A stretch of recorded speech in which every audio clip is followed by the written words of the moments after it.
আচ্ছা, সব স্টুডেন্টদেরকে স্বাগতম। আমি হচ্ছে শেখ মোহাম্মদ আরমান। তোমরা হচ্ছে আমাকে আরমান ভাইয়া হিসেবে অনেকে চিনো, অনেকে চিনো না। তো আজকে হচ্ছে আমি তোমাদের সাথে এই ক্লাসটাতে থাকবো, ইঞ্জিনিয়ারিং ক্লাসটাতে থাকবো। আর যেহেতু আজকে আমাদের একদম শুরু, তো আজকে আমরা যেটা করবো, আজকে হচ্ছে আমরা কিছু ইন্ট্রোডাক্টরি কথাবার্তা প্রথমে বলে নিব। আমার সাথে হচ্ছে আজকে আরো দুইজন ভাইয়া তোমাদের আছে, একজন হচ্ছে শুভ ভাইয়া আর একজন হচ্ছে রূপম ভাইয়া। ওরা দুইজন হচ্ছে তোমাদের সাথে কোয়েশ্চেন অ্যান্সার সেশনে থাকবে। সো তোমরা আশা করি তোমাদের স্ক্রিনের মধ্যে কোয়েশ্চেন অ্যান্সার এবং চ্যাট দুটো আলাদা আলাদা অপশন দেখতে পাচ্ছ। সো তোমাদের যদি কোনো ক্লাস রিলেটেড প্রশ্ন থাকে সেগুলো হচ্ছে তোমরা কোয়েশ্চেন অ্যান্সার সেশনে বা ওই জায়গাটাতে করবা। আর যদি তোমাদের হচ্ছে কোনো অন্য কোনো প্রশ্ন থাকে এটা বাদে, যেমন অভ্যাস রিলেটেড যদি কোনো প্রশ্ন থাকে তোমরা সেগুলো হচ্ছে চ্যাট বক্সে করবা।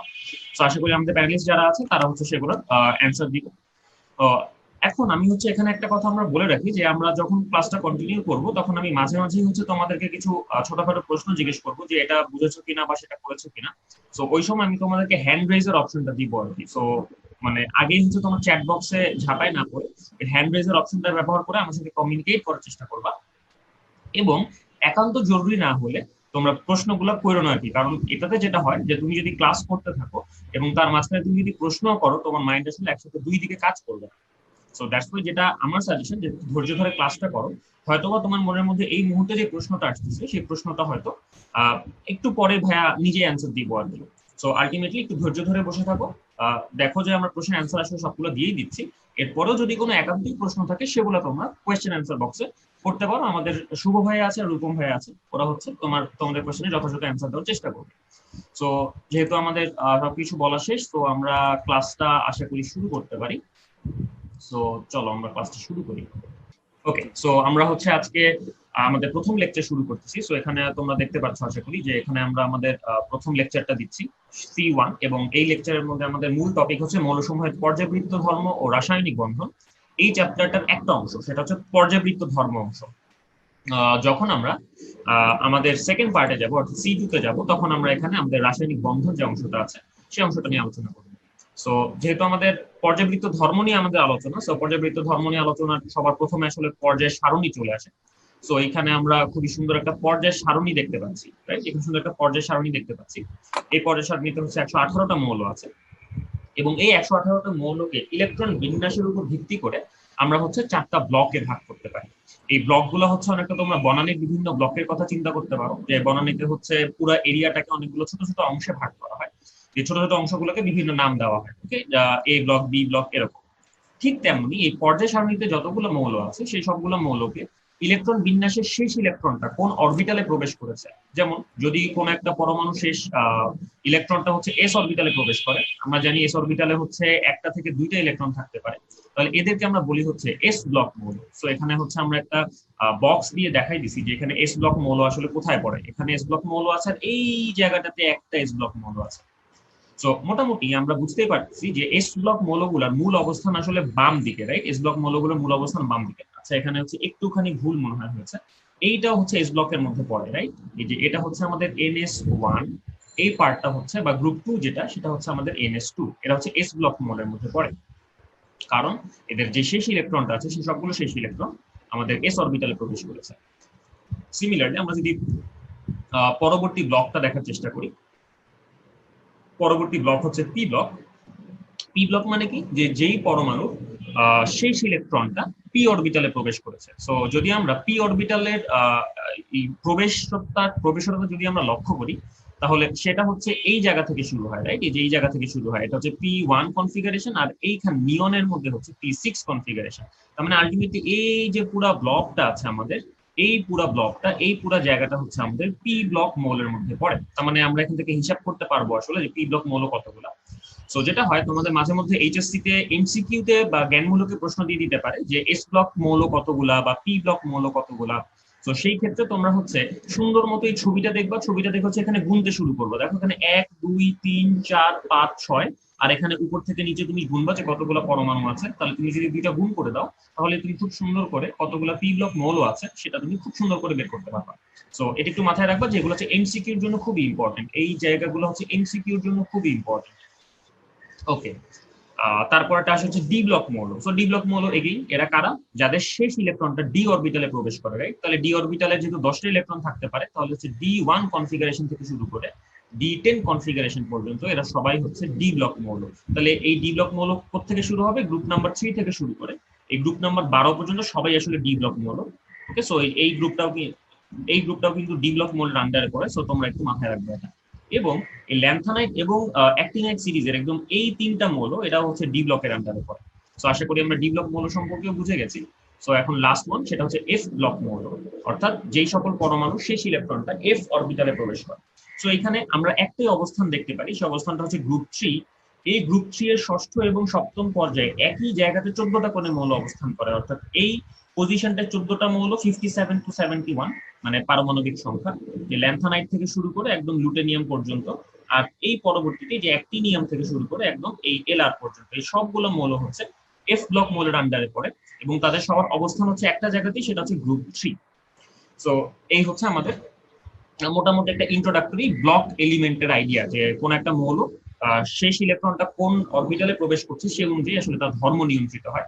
এবং এই ব্লক অনুযায়ী যদি আমরা পড়াশোনা করি তাহলে আমাদের পর্যায় সারণী পড়তে আসলে অনেক বেশি ইজি হয়। এগেইন আমি আগেও বলেছি যে এই জায়গাগুলো কোথায় বেশি ইম্পর্টেন্ট, এই জায়গাগুলো হচ্ছে এইচএসসি পরীক্ষায় এমসিকিউ পার্টের জন্য খুব বেশি ইম্পর্টেন্ট।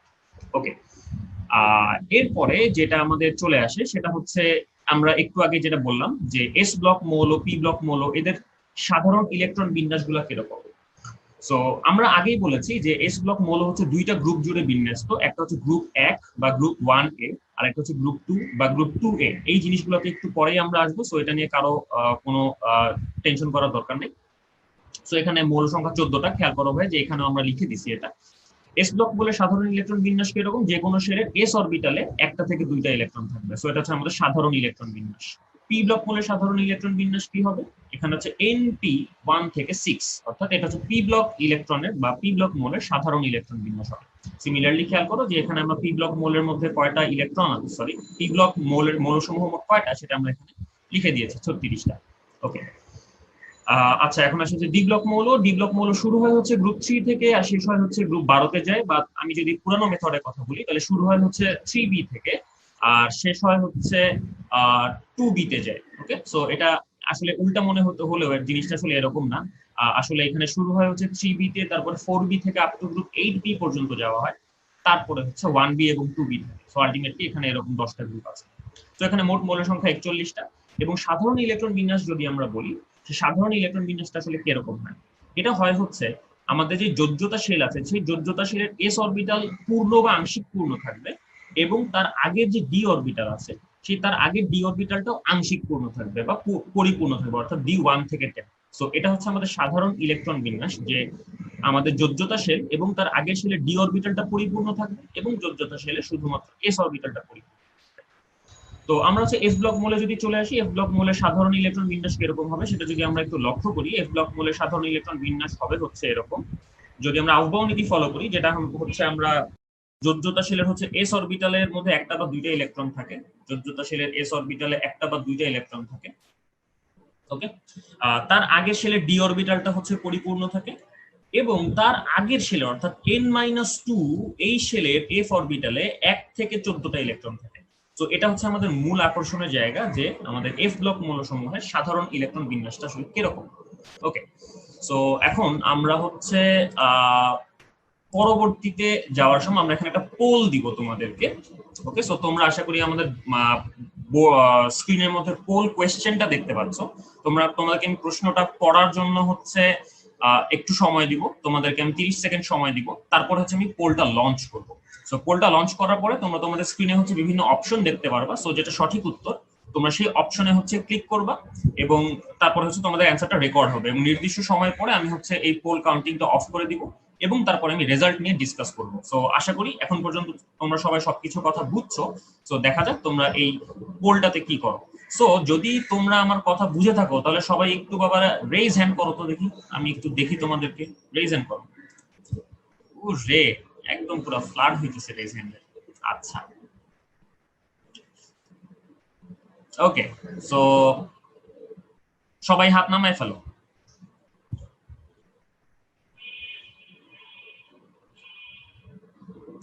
আচ্ছা, আরমান ভাইয়া, হ্যাঁ হ্যাঁ বলেন। পোলটা কি আপনি লঞ্চ করবেন না আমি এখান থেকে লঞ্চ করে দিব? হ্যাঁ, আপনি লঞ্চ করে দেন। ওকে, তাহলে আমরা এখন পোল লঞ্চ করছি। হ্যাঁ, তোমরা স্ক্রিনের উপরে হচ্ছে একটা দেখতে পাচ্ছ, একটা প্রশ্ন আসছে। সো ওকে, আচ্ছা, অলরেডি শুরু হয়ে গেছে।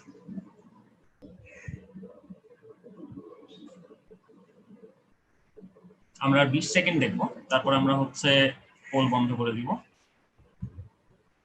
তাহলে আমরা হচ্ছে এইখানে এইখানে দেখতে পাচ্ছি যে সবাই বি দাগাইছি, হচ্ছে মেজরিটি 47% হচ্ছে বি।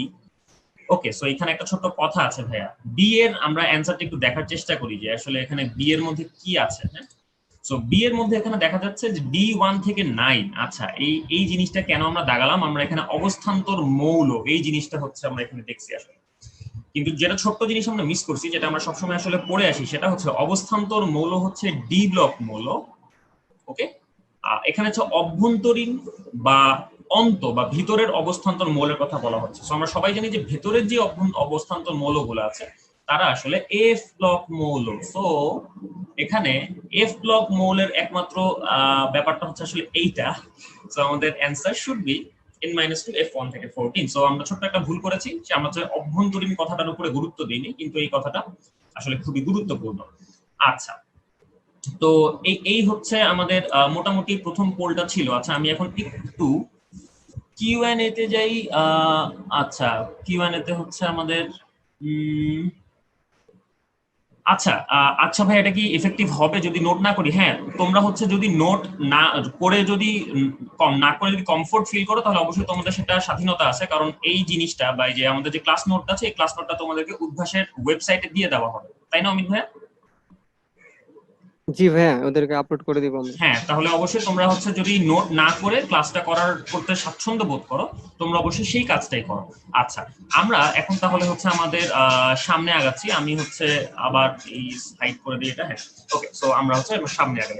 আচ্ছা, তো এইখানে হচ্ছে আমরা একটা ছোট্ট টেকনিক রাখছি, যে টেকনিক দিয়ে তোমাদের যদি কারো পর্যায় সারণীর প্রতিটা মৌলের পারমাণবিক সংখ্যা মুখস্থ করতে ইচ্ছা করে, তোমরা সেই কাজটা আসলে করতে পারো। আমি স্ট্রংলি ডিসএগ্রি করি এই পার্টটার সাথে, কারণ মুখস্থ করাটা কোনোভাবেই হচ্ছে আসলে আমাদের কাম্য না। আমরা হচ্ছে বুঝে বুঝে আগাইতে চাই। কিন্তু তারপরেও তোমাদের যদি যেহেতু মাঝে মধ্যে প্রশ্ন একান্তই চলে আসে যে এমন কিছু পারমাণবিক সংখ্যা বিশিষ্ট মৌলের তোমাদের ইলেকট্রন বিন্যাস করতে বলে, যেগুলোর পারমাণবিক সংখ্যা জেনারেলি আমাদের জানা থাকে না। আমরা আইডিয়া করি যে এটা কোন গ্রুপের মৌল, কিন্তু এক্স্যাক্টলি তার পারমাণবিক সংখ্যা কত সেটা আমরা জানি না। যেমন ধরো যে আমি একটা কথা যদি বলি, তোমাকে বলা হলো মনে করো যে বেরিয়ামের ইলেকট্রন বিন্যাস লিখতে বা বেরিয়াম সম্পর্কে কোন একটা তথ্য জানতে। এখন বেরিয়াম জানি আমি, এটা হচ্ছে গ্রুপ 2 এর মৌল, এটা নিয়ে আমার কোনো সন্দেহ নাই। কিন্তু সমস্যা যেটা হয় যে বেরিয়ামের পারমাণবিক সংখ্যা আসলে আমি জানি না। সো দ্যাটস ওয়াই আমরা এখানে এই ম্যাজিক নাম্বারটা ব্যবহার করতে পারি। সো খেয়াল করি যে ম্যাজিক নাম্বার বলতে আসলে কি বোঝায়। সেটা হচ্ছে যে আমরা যদি পর্যায়ে 1 থেকে পর্যায়ে 2 এ যাই, পারমাণবিক সংখ্যা হচ্ছে 2 বাড়তেছে। ওকে, কারণ হচ্ছে এইখান থেকে এইখানে হচ্ছে পর্যায়ে 1 থেকে আমরা পর্যায়ে 2 তে গেলাম, যেহেতু পর্যায়ে 1 এ বা প্রথম শেলে মাত্র 2টা ইলেকট্রন থাকা সম্ভব। তো যখন আমরা পরবর্তী পর্যায়ে যাচ্ছি তখন মাত্র 2টা ইলেকট্রন বৃদ্ধি পাবে আর কি। সো দ্যাটস ওয়াই এখানে 2 বাড়লো। এরপরে আমরা হচ্ছে পি অরবিটালে ইলেকট্রন প্রবেশ করাচ্ছি। সো যেহেতু পি অরবিটাল এবং এস অরবিটাল, অর্থাৎ দ্বিতীয় শেলের এস এবং পি মিলে যেহেতু মোট 8টা ইলেকট্রন সম্ভব, তাহলে পরবর্তী পর্যায়গুলোতে 8টা করে ইলেকট্রন প্রবেশ করছে। আচ্ছা, তাহলে আমরা যদি একটু দেখি যে এখানে প্রথম পর্যায় থেকে দ্বিতীয় পর্যায়ে হচ্ছে পারমাণবিক সংখ্যা 2 করে বাড়ে, তারপরে 8 করে বাড়ে, তারপরে 8 করে বাড়ে। এরপরেই হচ্ছে ডি অরবিটালে ইলেকট্রন প্রবেশ করা শুরু করে। সো তখন পারমাণবিক সংখ্যা হচ্ছে 18 করে বাড়ে, রাইট? কারণ তখন S plus P plus D মিলে হচ্ছে আসলে 18টা ইলেকট্রন হয়। এবং তারপরে এই আরো 2টা পর্যায়ে পরে যেহেতু এফ অরবিটালে ইলেকট্রন প্রবেশ করা শুরু করে, সো তখন পারমাণবিক সংখ্যা হচ্ছে পরবর্তী পর্যায়ে 32 করে বাড়ে। সো যদি আমরা এই আইডিয়াটা খেয়াল করি, জাস্ট আমরা ম্যাজিক নাম্বারটা এভাবে বলতে পারি, 2, তার পরবর্তী সংখ্যাগুলো 2 বার করে রিপিট হবে, 2, 8, 8, 18, 18, 32।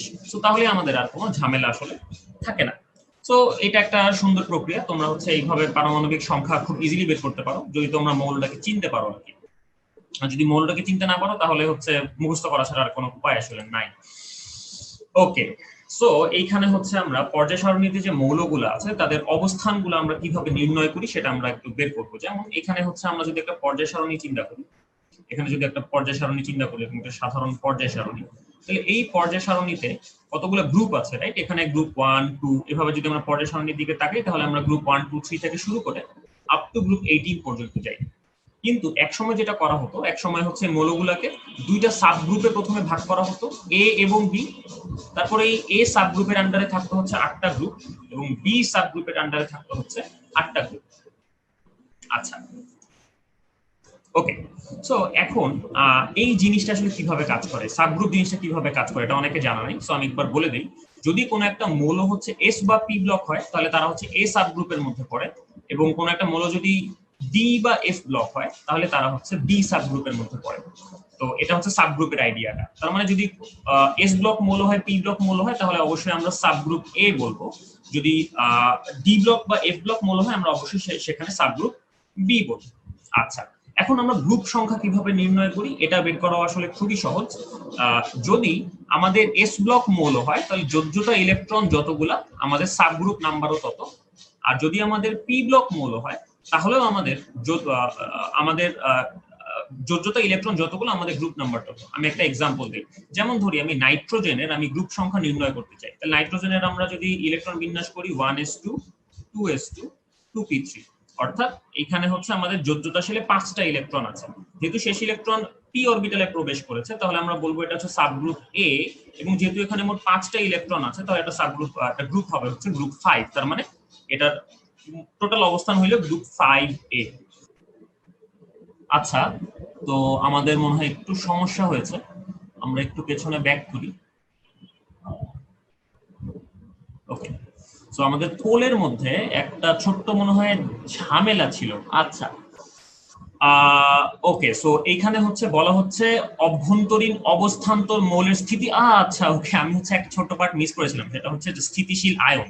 আচ্ছা, তো স্থিতিশীল আয়ন যেহেতু হইতে হবে এখানে, তাহলে আমাদের এফ ব্লকটা, এফ অরবিটালটা খালি থাকা যাবে না। সো এখানে অ্যানসার আসলে সি হবে, অ্যানসার আসলে এ হবে না। সরি ভাই, আমরা একটা ছোট্ট ভুল করেছিলাম, কিন্তু স্টিল নাও মেজরিটি আর কি ভুল অ্যানসার দিয়েছিল। সো অ্যানসার হবে হচ্ছে n-2 f1 থেকে 3। এক্সট্রিমলি সরি, আমি হচ্ছে স্থিতিশীল আয়ন কথাটা হচ্ছে খেয়াল করিনি, আমি শুধুমাত্র অভ্যন্তরীণ অবস্থান্তর মৌলের উপরে আমি হচ্ছে একটু মনোযোগ দিচ্ছিলাম। সো এই ইনকনভিনিয়েন্সের জন্য আমি এক্সট্রিমলি সরি। আচ্ছা, তো আমরা হচ্ছে আবার আমাদের যে মূল পার্ট আছে সেই মূল পার্টে হচ্ছে আমরা একটু আগাই। ওকে, সো এইখানে আমরা একটু আসি। তো এখানে আমরা যেটা বলছিলাম যে যদি আমাদের ডি ব্লক মৌল হয় তাহলে আমরা কি করব। সো ডি ব্লক মৌলের বেলায় আমাদের একটু মাথায় রাখতে হবে যে যদি ডি অরবিটাল পূর্ণ না হয়, ওকে, যদি ডি অরবিটাল পূর্ণ না হয় তাহলে আমাদের যে ডি অরবিটালে ইলেকট্রন সংখ্যা আছে সেটা আমাদেরকে যোগ করতে হবে। আর যদি ডি অরবিটাল পূর্ণ হয়ে যায়, সেই ডি অরবিটালের আমাদের ইলেকট্রন সংখ্যা যোগ করতে হবে না, তখন পরবর্তী শুধু যে এস অরবিটালটা আছে তার ইলেকট্রন সংখ্যা নিলে আমাদের গ্রুপের নাম্বার বের হয়ে যাবে, কিন্তু সাবগ্রুপ কিন্তু অবশ্যই বি হবে। সো আমি যদি এটা একটু এভাবে চিন্তা করি, মনে করি যে আমি আয়রনের এক্সাম্পল দিলাম। আয়রনের যোজ্যতাশীলের ইলেকট্রন বিন্যাস হচ্ছে 3d6 4s2, অর্থাৎ এর ডি অরবিটাল যেহেতু পরিপূর্ণ না তাহলে হচ্ছে তার গ্রুপ নাম্বার হবে হচ্ছে 8, রাইট? 8 গ্রুপ নাম্বার হবে হচ্ছে 8। আচ্ছা, আমি একটু ভুল করছি, এখানে গ্রুপ নাম্বার হবে হচ্ছে 8। ওকে, আমি যদি এখানে এগেইন আমি যদি ম্যাঙ্গানিজ চিন্তা করি, ম্যাঙ্গানিজের জন্য হচ্ছে ইলেকট্রন বিন্যাস 3d5 এবং 4s2, তাহলে এখানে যদি আমি একটু দেখি যে এখানে আমাদের মোট ইলেকট্রন কয়টা হইলো, মোট ইলেকট্রন হলো হচ্ছে, আমি যদি একটু এখানে লিখি 3d5 4s2, তাহলে এখানে মোট ইলেকট্রন হবে হচ্ছে 5 আর 2 7টা, কারণ এখানে ডি অরবিটাল পরিপূর্ণ হয় নাই। তাহলে এখানে আমাদের গ্রুপ নাম্বারটা কিরকম হবে? গ্রুপ নাম্বারটা হবে হচ্ছে 7, রাইট? গ্রুপ নাম্বারটা হবে হচ্ছে 7, এবং যেহেতু সাবগ্রুপ আমাদের অবশ্যই বি, সো এটা হচ্ছে 7b। কিন্তু আমি যদি এখানে কপারে চলে আসি, অন দি আদার হ্যান্ড, কপারের যোজ্যতাশীলের ইলেকট্রন বিন্যাস হচ্ছে 3d10 4s1। যেহেতু এখানে ডি অরবিটালে 10টা ইলেকট্রন চলে এসেছে, তাহলে এখানে এস অরবিটালে একটা মাত্র ইলেকট্রন আছে, তাহলে এটাকে আমরা গ্রুপ বলবো 1। যেহেতু শেষ ইলেকট্রন ডি অরবিটালে প্রবেশ করেছে তাহলে এটাকে আমরা বলবো হচ্ছে গ্রুপ 1b। সো এটা হচ্ছে এ আর বি এর ধারণা। এখন যদি আমরা পর্যায় সারণীর দিকে একটু চলে যাই, আমি একটা পেজ অ্যাড করে নিই এখানে। আমি যদি পর্যায় সারণীর দিকে একটু চলে যাই তাহলে হচ্ছে আমাদের জাস্ট সিম্পলি যে কাজটা করতে হবে, যদি আমাদের কোনো একটা মৌলের অবস্থান বের করতে হয় তাহলে আমরা সিম্পলি এখানে 1 থেকে 18 পর্যন্ত স্ক্যান করব, অর্থাৎ গ্রুপ, এটা হচ্ছে গ্রুপ 1, এটা হচ্ছে গ্রুপ 2, তারপর এখানে গ্রুপ 3 থেকে গ্রুপ 12 পর্যন্ত, তারপর এখানে 13 থেকে 18 পর্যন্ত। সো এই হচ্ছে আমাদের সাধারণ একটা গ্রুপ নির্ণয়ের একটা আইডিয়া। সো এটা হচ্ছে আমাদের এইচএসসি পরীক্ষার জন্য খুবই গুরুত্বপূর্ণ। সো এটা আমরা একটু মাথায় রাখবো। আচ্ছা, সো আমরা পরবর্তীতে যাই, আমাদের আলোচনা হচ্ছে ডি ব্লক মৌল নিয়ে। সো এখানে যে ডি ব্লক মৌলগুলোকে হাইলাইট করে দেখানো হয়েছে, এদের মধ্যে আমরা শুধুমাত্র এই পার্টটা নিয়ে কথা বলবো। ওকে, আমরা এই প্রথম যেই ডি ব্লক মৌলের সারিটা আছে এদেরকে আমরা বলি হচ্ছে first row transition elements. First row transition elements. Okay, so আমরা এদেরকে নিয়ে আসলে মূলত কথা বলবো। সো ফার্স্ট রো ট্রানজিশন এলিমেন্টে কয়টা মৌল আছে? 10টা মৌল আছে। স্ক্যান্ডিনিয়াম এটা হচ্ছে 21 নম্বর মৌল, এখান থেকে শুরু করে জিঙ্ক এখানে আছে এটা 30 নম্বর মৌল। ওকে, সো আমাদের মাথায় রাখতে হবে যে এইখানে যে ডি ব্লক মৌল আছে এটা সবাই হচ্ছে ডি ব্লক মৌল, কিন্তু আমরা হচ্ছে অবস্থান্তর আসলে সবাইকে বলতে পারবো না। ওকে, অবস্থান্তর আসলে সবাইকে বলতে পারবো না। অবস্থান্তর একটা সুন্দর ডেফিনিশন আছে। অবস্থান্তরের ডেফিনিশন হলো যে সকল মৌলের ডি অরবিটালের মধ্যে ইলেকট্রন আছে এবং তাদের একটা স্থিতিশীল আয়নের মধ্যেও ইলেকট্রন আছে, ডি অরবিটালটা ফাঁকা নাই, তাদেরকে আমরা হচ্ছে অবস্থান্তর বলতে পারবো। সো আমরা সেই বেসিসে যদি চিন্তা করি আমরা হচ্ছে এইখানে অবস্থান্তর মৌল কাকে কাকে বলতে পারবো বা কাকে কাকে বলতে পারবো না সেইখানে হচ্ছে আমরা একটু পরেই দেখবো আর কি। ওকে, সো আমরা হচ্ছে এইখানে হচ্ছে সাধারণ ইলেকট্রন বিন্যাস যদি চিন্তা করি, এখানে আমরা আগেই দেখছি যে ডি ব্লক মৌলের সাধারণ ইলেকট্রন বিন্যাস হচ্ছে এস অরবিটালে 1 থেকে 2টা মৌল এবং তার আগে ডি অরবিটাল হচ্ছে 1 থেকে 10টা মৌল। তাহলে আমি যদি এখানে দেখি যে স্ক্যান্ডিনিয়ামের ডি অরবিটালে 1টা ইলেকট্রন আছে এবং এস অরবিটালে 2টা ইলেকট্রন আছে। টাইটানিয়ামের ডি অরবিটালে 2টা, এস অরবিটালে 2টা। তো আমি যদি সাধারণ ব্যাপারটা চিন্তা করি যে আমাদের পারমাণবিক সংখ্যা যত, অর্থাৎ 20 এর পরে যত বাড়বে ডি অরবিটালে আসলে ততগুলো করে ইলেকট্রন যাবে। সো যেহেতু এখানে ক্রোমিয়ামের জন্য 24, তাহলে আমাদের আপাত ইলেকট্রন বিন্যাসটা হওয়া উচিত ছিল D4s2। কিন্তু সমস্যা যেটা হয়, যেহেতু D5 কনফিগারেশনের একটা অর্ধপূর্ণ অরবিটাল এবং হাইলি স্টেবল, সো যেটা হয় এখানে কনফিগারেশনটা চেঞ্জ হয়ে D5s1 হয়ে যায়। সো দ্যাটস ওয়াই আমাদেরকে একটু মাথায় রাখতে হবে যে ক্রোমিয়ামের যদিও D4s2 হওয়ার কথা, কিন্তু অর্ধপূর্ণ অরবিটাল বেশি স্টেবল হওয়ার কারণে এই ঘটনাটা ঘটে। তারপরে আসে হচ্ছে ম্যাঙ্গানিজ। ওকে, সো ম্যাঙ্গানিজের ইলেকট্রন বিন্যাস হবে হচ্ছে D5s2, রাইট, কারণ এখানে 25, এটা আয়রন হচ্ছে 26, তারপরে 27, তারপরে 28, তারপরে 29, তারপরে হচ্ছে 30। সো আমরা হচ্ছে এই পর্যন্ত মোটামুটি সবগুলো করতে পারবো। আমি কপারে এসে আবার একটু দেখাই, যেখানে আমাদের হওয়া উচিত ছিল হচ্ছে D9s2, কিন্তু যেহেতু D10 এই কনফিগারেশনটা হচ্ছে হাইলি স্টেবল, D10 কনফিগারেশন হচ্ছে হাইলি স্টেবল, তাহলে এখানে আমাদের পুরো বিষয়টা হচ্ছে এরকম হবে আর কি, যে D10s1।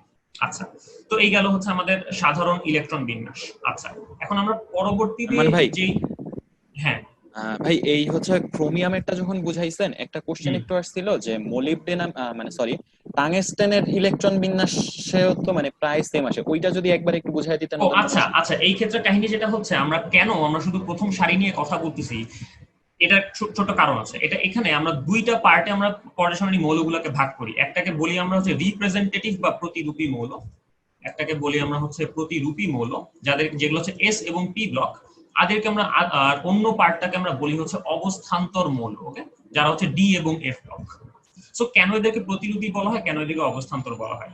প্রতিরূপী বলার পেছনে আসলে মূল কারণ হলো এই মৌলগুলার, যেই আমি মনে করি যে আমি কার্বন গ্রুপ নিয়ে কথা বলবো, আমি যদি কার্বন নিয়ে পড়াশোনা করি, আমার সিলিকন থেকে সিলিকন, জার্মেনিয়াম, স্ট্রনশিয়াম, লেড, এই মৌলগুলো নিয়ে পড়াশোনা করতে আমার আসলে খুব একটা বেশি বেগ পেতে হবে না। আমাকে ছোট্টখাটো একটা বা 2টা ফ্যাক্টর চেঞ্জ করলেই আমি এই গ্রুপের মোটামুটি একটা সাধারণ ধর্ম তৈরি করে ফেলতে পারবো, যদি আমরা কার্বন নিয়ে পড়াশোনা করি।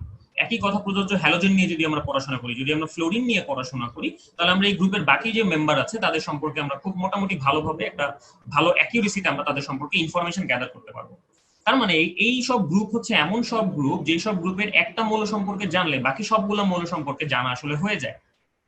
এই ঘটনাটা অবস্থান্তর মৌল বা ডি ব্লক মৌলের বেলায় ঘটে না। এইখানে যেটা হয়, এখানে ডি অরবিটালে ইলেকট্রন প্রবেশের কারণে এখানে এই নিউক্লিয়াস যেটা আছে, মনে করি যে স্ক্যান্ডিয়াম পরমাণু নিউক্লিয়াস, এই নিউক্লিয়াসের একটা টার্ম আছে এফেক্টিভ নিউক্লিয়ার চার্জ। এই এফেক্টিভ নিউক্লিয়ার চার্জটা খুব ড্রাস্টিক্যালি পরিবর্তিত হয়, যেটা এই প্রতিরূপী মৌলের বেলায় হয় না। মানে এদের ক্ষেত্রে নিউক্লিয়ার এফেক্টিভ নিউক্লিয়ার চার্জ বা জেড ইফেক্টিভ বলে যে কথাটা আছে, এই জিনিসটা একটা নর্মাল মানে একটা মানে কি বলে না একটা ট্র্যাকেবল লেভেলে চেঞ্জ হয়। কিন্তু এদের বেলায় এখানে মাঝখানে ডি অরবিটাল বা এফ অরবিটাল চলে আসার কারণে এই জেড এফেক্টিভের মানটা খুব অ্যাব্রাপ্টলি চেঞ্জ হয়। এই অ্যাব্রাপ্টলি চেঞ্জ হওয়ার কারণে যেটা হয়, আমরা এদের ধর্মের মধ্যে কোনো সাধারণ সামঞ্জস্য খুঁজে পাই না। সো দ্যাটস ওয়াই আমরা দেখবো যে প্রথম সারির যে ডি ব্লক মৌল, এদের ইলেকট্রন বিন্যাস যেরকম, আবার নিচের সারিতে গেলে আবার ইলেকট্রন বিন্যাস একই রকম থাকে না। মূলত এখানে মূল কারণ হচ্ছে, যদি আমি প্রথম দুইটা চিন্তা করি, এরা হচ্ছে ডি ব্লক পর্যন্তই আছে, কিন্তু টাংস্টেনের ইলেকট্রন বিন্যাস করতে গেলে তার আগে কিন্তু একটা এফ অরবিটালও চলে আসছে। সো মূলত এই এফ অরবিটালটাই হচ্ছে যতগুলো কাহিনী করার জন্য দায়ী। তো আমরা যত প্রকারের যত ব্যতিক্রমী ইলেকট্রন বিন্যাস দেখি আমরা সবসময় দেখবো যে সেগুলো ভারী মৌলগুলোর জন্য হয়, কারণ ভারী মৌলগুলোর জন্য হচ্ছে জেড ইফেক্টিভ গুলো আমরা যেভাবে প্রেডিক্ট করি ক্লাসিক্যালি বা আমরা ছোটবেলায় যেভাবে পড়াশোনা করি সেই অনুযায়ী আসলে চেঞ্জ হয় না। সো এটা সম্পর্কে জানতে আসলে আরেকটু হায়ার ক্লাসের পড়াশোনা করতে হয়, যেহেতু সেটা আমরা ইন্টারমিডিয়েটে করি না, সো আমাদের এই প্রশ্নগুলো থেকেই যায়, এবং যেহেতু এই প্রশ্নগুলোর আমরা অ্যান্সার দিচ্ছিও না, সো দ্যাটস ওয়াই আমরা শুধুমাত্র প্রথম সারি নিয়ে আলোচনা করব, যেই সারি নিয়ে আলোচনা করাটা সুবিধাজনক, কারণ এখানে ডি অরবিটালের যেই অ্যাব্রাপ্ট ইফেক্ট গুলো আছে বা ডিফারেন্ট ইফেক্ট গুলো আছে সেই ইফেক্ট গুলো এখনো পরিলক্ষিত হয় নাই। সো আশা করি আমি হচ্ছে ওই প্রশ্নটা উত্তর দিতে পারলাম। আমরা হচ্ছে আবার সামনে চলে যাই। এখন আমরা হচ্ছে ডি আর এফ ব্লক মৌলের গলনাঙ্ক ছোটানাঙ্ক নিয়ে কথা বলবো। তো সেই জায়গাটাতে যাওয়ার আগে আমরা এখানে একটু ইলেকট্রন বিন্যাসগুলো এক চোখে একটু দেখে নেই যে এখানে আসলে কি আছে। এখানে আছে S1 D1S2 D2S2 D3S2 D5S1 D5S2। আমরা এই জায়গাগুলোতে টিক চিহ্ন কেন দিচ্ছি আমরা একটু পরেই বলবো। আবার এখানে খেয়াল করি, এখানে হচ্ছে আবার এই যে D10, আবার এখানে D10। সো এই জিনিসগুলা যেহেতু আমরা মোটামুটি বুঝে গেছি, আমরা এই জায়গাটা কেন টিক চিহ্ন দিচ্ছি সেটাও আমরা জানি, কারণ আমরা জানি যে D5 কনফিগারেশন হচ্ছে স্টেবল। ওকে, D5 কনফিগারেশন হচ্ছে স্টেবল, এখানে হচ্ছে D10 কনফিগারেশন, এটাও হচ্ছে স্টেবল। ওকে, সো এই হচ্ছে আমাদের মোটামুটি দুইটা আইডিয়া। এখন যদি আমরা এখানে গলনাঙ্কের একটা ট্রেন্ড দেখি তাহলে আমরা দেখবো যে এখানে আসলে একটা ব্যাটম্যানের পাখার মতো আর কি জিনিসটা। ওকে, সো এই যে এখানে যদি আমি একটু আঁকাআঁকি করি তাহলে এটা আসলে ব্যাটম্যানের ইয়ে হয়ে যাবে, সিগনেচার যে ইয়েটা থাকে আর কি বুকের মধ্যে লাগানো, ওটা হয়ে যাবে। কিন্তু ওইদিকে আমরা বাদ দিয়ে আপাতত আমরা ওইদিকে যাব না। আমরা হচ্ছে এই জায়গাটা দেখি যে এখানে গলনাঙ্ক হচ্ছে প্রথমে বাড়তেছে পারমাণবিক সংখ্যা বাড়ার সাথে সাথে, তারপরে কমে যে এখানে ম্যাঙ্গানিজ এসে ধাপ করে কমে গেছে, তারপরে আবার বেড়ে আবার কমে গেছে, রাইট? সো এটা কেন হয় এটা আসলে আমাদেরকে বুঝতে হবে। সো এটা হওয়ার আসলে মূল কারণ হইলো এফেক্টিভ নিউক্লিয়ার চার্জ বা জেড ইফেক্টিভ। ওকে, সো এটার কাহিনী কি? এটা কাহিনী হচ্ছে অনেকটা এরকম। আমরা একটু চিন্তা করি যে গলনাঙ্ক বলতে আসলে কি বোঝায়। সো গলনাঙ্ক বলতে বোঝায় যে কোনো একটা সলিডের মধ্যে যেই পার্টিকেল গুলা বা কণাগুলা আছে, আমাদের এই ক্ষেত্রে কি, আমাদের এই ক্ষেত্রে হচ্ছে যে মেটালটা আছে বা যে ধাতব পরমাণুটা আছে, সেই পরমাণুগুলা একটা ধাতব কেলাসের মধ্যে যত দৃঢ় ধাতব বন্ধনে আবদ্ধ থাকবে তার গলনাঙ্ক আমরা তত বেশি মেজার করবো। তখন জেনারেলি যেটা হয় যে এইখানে যে ডি ব্লক মৌলগুলো আছে, ডি ব্লক মৌলগুলোর গলনাঙ্ক জেনারেলি আমাদের এস বা পি ব্লক থেকে অনেক বেশি হয়। যেমন আমি যদি এস ব্লকের একটা ধাতুর কথা চিন্তা করি, সোডিয়াম, এই সোডিয়ামকে ছুরি দিয়ে কাটা যায়, লিটারালি মাখনের মতো কাটা যায়। কিন্তু এই সেম কথাটা একটু চিন্তা করো, তুমি যদি লোহাকে কাটতে যাও কোনোদিনই পারবা না, রাইট? তার মানে লোহা হচ্ছে অনেক শক্ত, এর গলনাঙ্ক হচ্ছে অনেক বেশি। কেন এটা হয়? কারণ এদের পার্শিয়ালি ফিল্ড ডি অরবিটাল থাকে বা আংশিক পূর্ণ ডি অরবিটাল থাকে, পার্শিয়ালি ফিল্ড ডি অরবিটাল। ওকে, সো পার্শিয়ালি ফিল্ড ডি অরবিটালের কাহিনীগুলো আমরা একটু বুঝার চেষ্টা করি। সো এখানে আসলে যেটা হয়, পার্শিয়ালি ফিল্ড ডি অরবিটাল হলে যেটা হয়, ওরা হচ্ছে নিউক্লিয়াসকে খুব আহামরি আকর্ষণ করতে পারে না। অর্থাৎ আমি যদি এভাবে চিন্তা করি যে এস অরবিটালের ইলেকট্রন, পি অরবিটালের ইলেকট্রন, ডি অরবিটালের ইলেকট্রন, এফ অরবিটালের ইলেকট্রন, ওরা প্রত্যেকে হচ্ছে একটা করে আচ্ছাদন দেখায়। জিনিসটাকে এরকম একটু বোঝার চেষ্টা করি। সো মনে করি যে এটা হচ্ছে নিউক্লিয়াস, এটা হচ্ছে আমাদের কোন একটা পরমাণু নিউক্লিয়াস, এবং এর বাইরে হচ্ছে বিভিন্ন শেলে ইলেকট্রন আছে। মনে করি এই নিউক্লিয়াসটার টার্গেট হচ্ছে এই শেলের ইলেকট্রনকে, একদম বহিস্থ শেলের ইলেকট্রনকে নিজের দিকে আকর্ষণ করা। সো ওর টার্গেট হচ্ছে নিজের দিকে এই বহিস্থ শেলের ইলেকট্রনকে আকর্ষণ করা। কিন্তু যেহেতু ভিতরের শেলগুলোতেও ইলেকট্রন বিদ্যমান, এখানেও ইলেকট্রন আছে এবং এখানেও ইলেকট্রন আছে, তাহলে তারা যেটা করে তারা হচ্ছে এই বাইরের শেলের ইলেকট্রনকে বিকর্ষণ করে, তারা হচ্ছে বাইরের শেলের ইলেকট্রনকে বিকর্ষণ করে। তাহলে আমাদের এই নিউক্লিয়াসের যতটুকু আকর্ষণ করার কথা, ওকে, এদের যতটুকু আকর্ষণ করার কথা তারা হচ্ছে ততটুকু আকর্ষণ করতে পারে না। কেননা ভিতরের শেলের ইলেকট্রন গুলা বাইরের শেলের ইলেকট্রনকে একটা বিকর্ষণ দান করে। সেই বিকর্ষণ দেওয়ার কারণে আমরা এভাবে মনে করতে পারি যে এই নিউক্লিয়াসের আকর্ষণ করার ক্ষমতাটাকে ভিতরের শেলের ইলেকট্রন গুলা আচ্ছাদন বা ঢেকে রাখছে, বা চাদর দিয়ে ঢেকে রাখছে জিনিসটাকে। সো এই জিনিসটাকে বলা হচ্ছে আচ্ছাদন প্রভাব। এই ভিতরের শেলের ইলেকট্রনটা যত তীব্রভাবে বাইরের শেলের ইলেকট্রনকে বিকর্ষণ করবে, আমরা বলবো যে এই নিউক্লিয়াসটার উপরে আচ্ছাদন প্রভাব তত বেশি। আর এই নিউক্লিয়াসটার উপরে আচ্ছাদন প্রভাব যত বেশি, বাইরের শেলের ইলেকট্রনের প্রতি নিউক্লিয়াসটার আকর্ষণও তত কম। তার মানে আমরা এখানে এটা বলতে পারি, আচ্ছাদনকে যদি আমরা সিগমা দিয়ে প্রকাশ করি, সিগমা যত হাই হবে, আমরা বলবো যে বহিস্থ শেলের ইলেকট্রনের প্রতি অ্যাট্রাকশন ফোর্স বা এএফ, অ্যাট্রাকশন ফোর্স হচ্ছে তত কম হবে। তো এটা বাই সেইং দ্যাট আমরা হচ্ছে এখানে ফেরত যাই। এখানে আমরা যদি বলি যে ভেতরের শেলে যদি এস ইলেকট্রন বা পি বা ডি বা এফ ইলেকট্রন থাকে, তাহলে এস ইলেকট্রনের হচ্ছে আচ্ছাদন করার ক্ষমতা সবচেয়ে বেশি, তারপরে পি, তারপরে ডি, তারপরে এফ। সো যেহেতু আমরা দেখতেই পারতেছি যে ডি অরবিটাল গুলার আচ্ছাদন করার ক্ষমতা রিলেটিভলি কম, তার মানে হচ্ছে এদের নিউক্লিয়াস গুলা বেশ আকর্ষণধর্মী, অর্থাৎ বহিস্থ শেলের ইলেকট্রনকে এই ডি ব্লক মোলের ইলেকট্রন নিউক্লিয়াস গুলা খুব তীব্রভাবে আকর্ষণ করে। তো দ্যাটস ওয়াই জেনারেলি যেটা হয় যে আমাদের ডি ব্লক মৌলগুলো অনেক শক্তপোক্ত হয়, তাদের ধাতব বন্ধন অনেক স্ট্রং হয় এবং তাদের গলনাঙ্ক বা স্ফুটনাঙ্ক অনেক বেশি হয়। কিন্তু ম্যাঙ্গানিজে এসে ড্রপ খাচ্ছে কেন? কারণ ম্যাঙ্গানিজে D5 একটা শেল আছে, রাইট? এই D5 শেল হচ্ছে একদম স্টেবল, অনেক বেশি স্টেবল।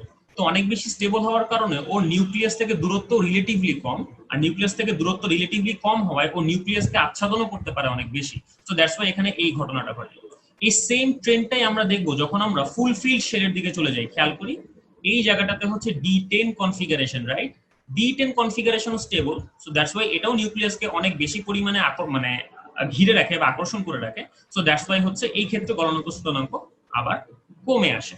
সো এই জায়গাটা আশা করি আমরা এক্সপ্লেইন করতে পারলাম। মূল কাহিনী হচ্ছে জেড ইফেক্টিভ এই পার্টটাতে। সো এটার উপরে যদি একটু আমরা খেয়াল করি তাহলে আমরা এই পুরো ব্যাপারটা বুঝতে পারবো।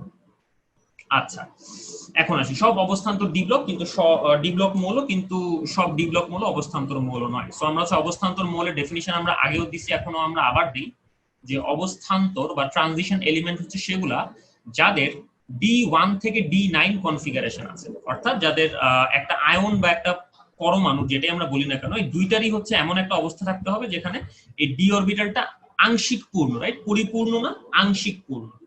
সো এই ব্যাপারে যদি আমরা একটু চিন্তা করি যে আচ্ছা তাহলে এটা কেন সত্য হয়, এটা আমরা পরবর্তী পেজে গেলে আসলে দেখতে পারবো। যেখানে আমি যদি আয়রনের কথা চিন্তা করি, আয়রনের হচ্ছে 3d6, রাইট? আয়রন হচ্ছে 3d6।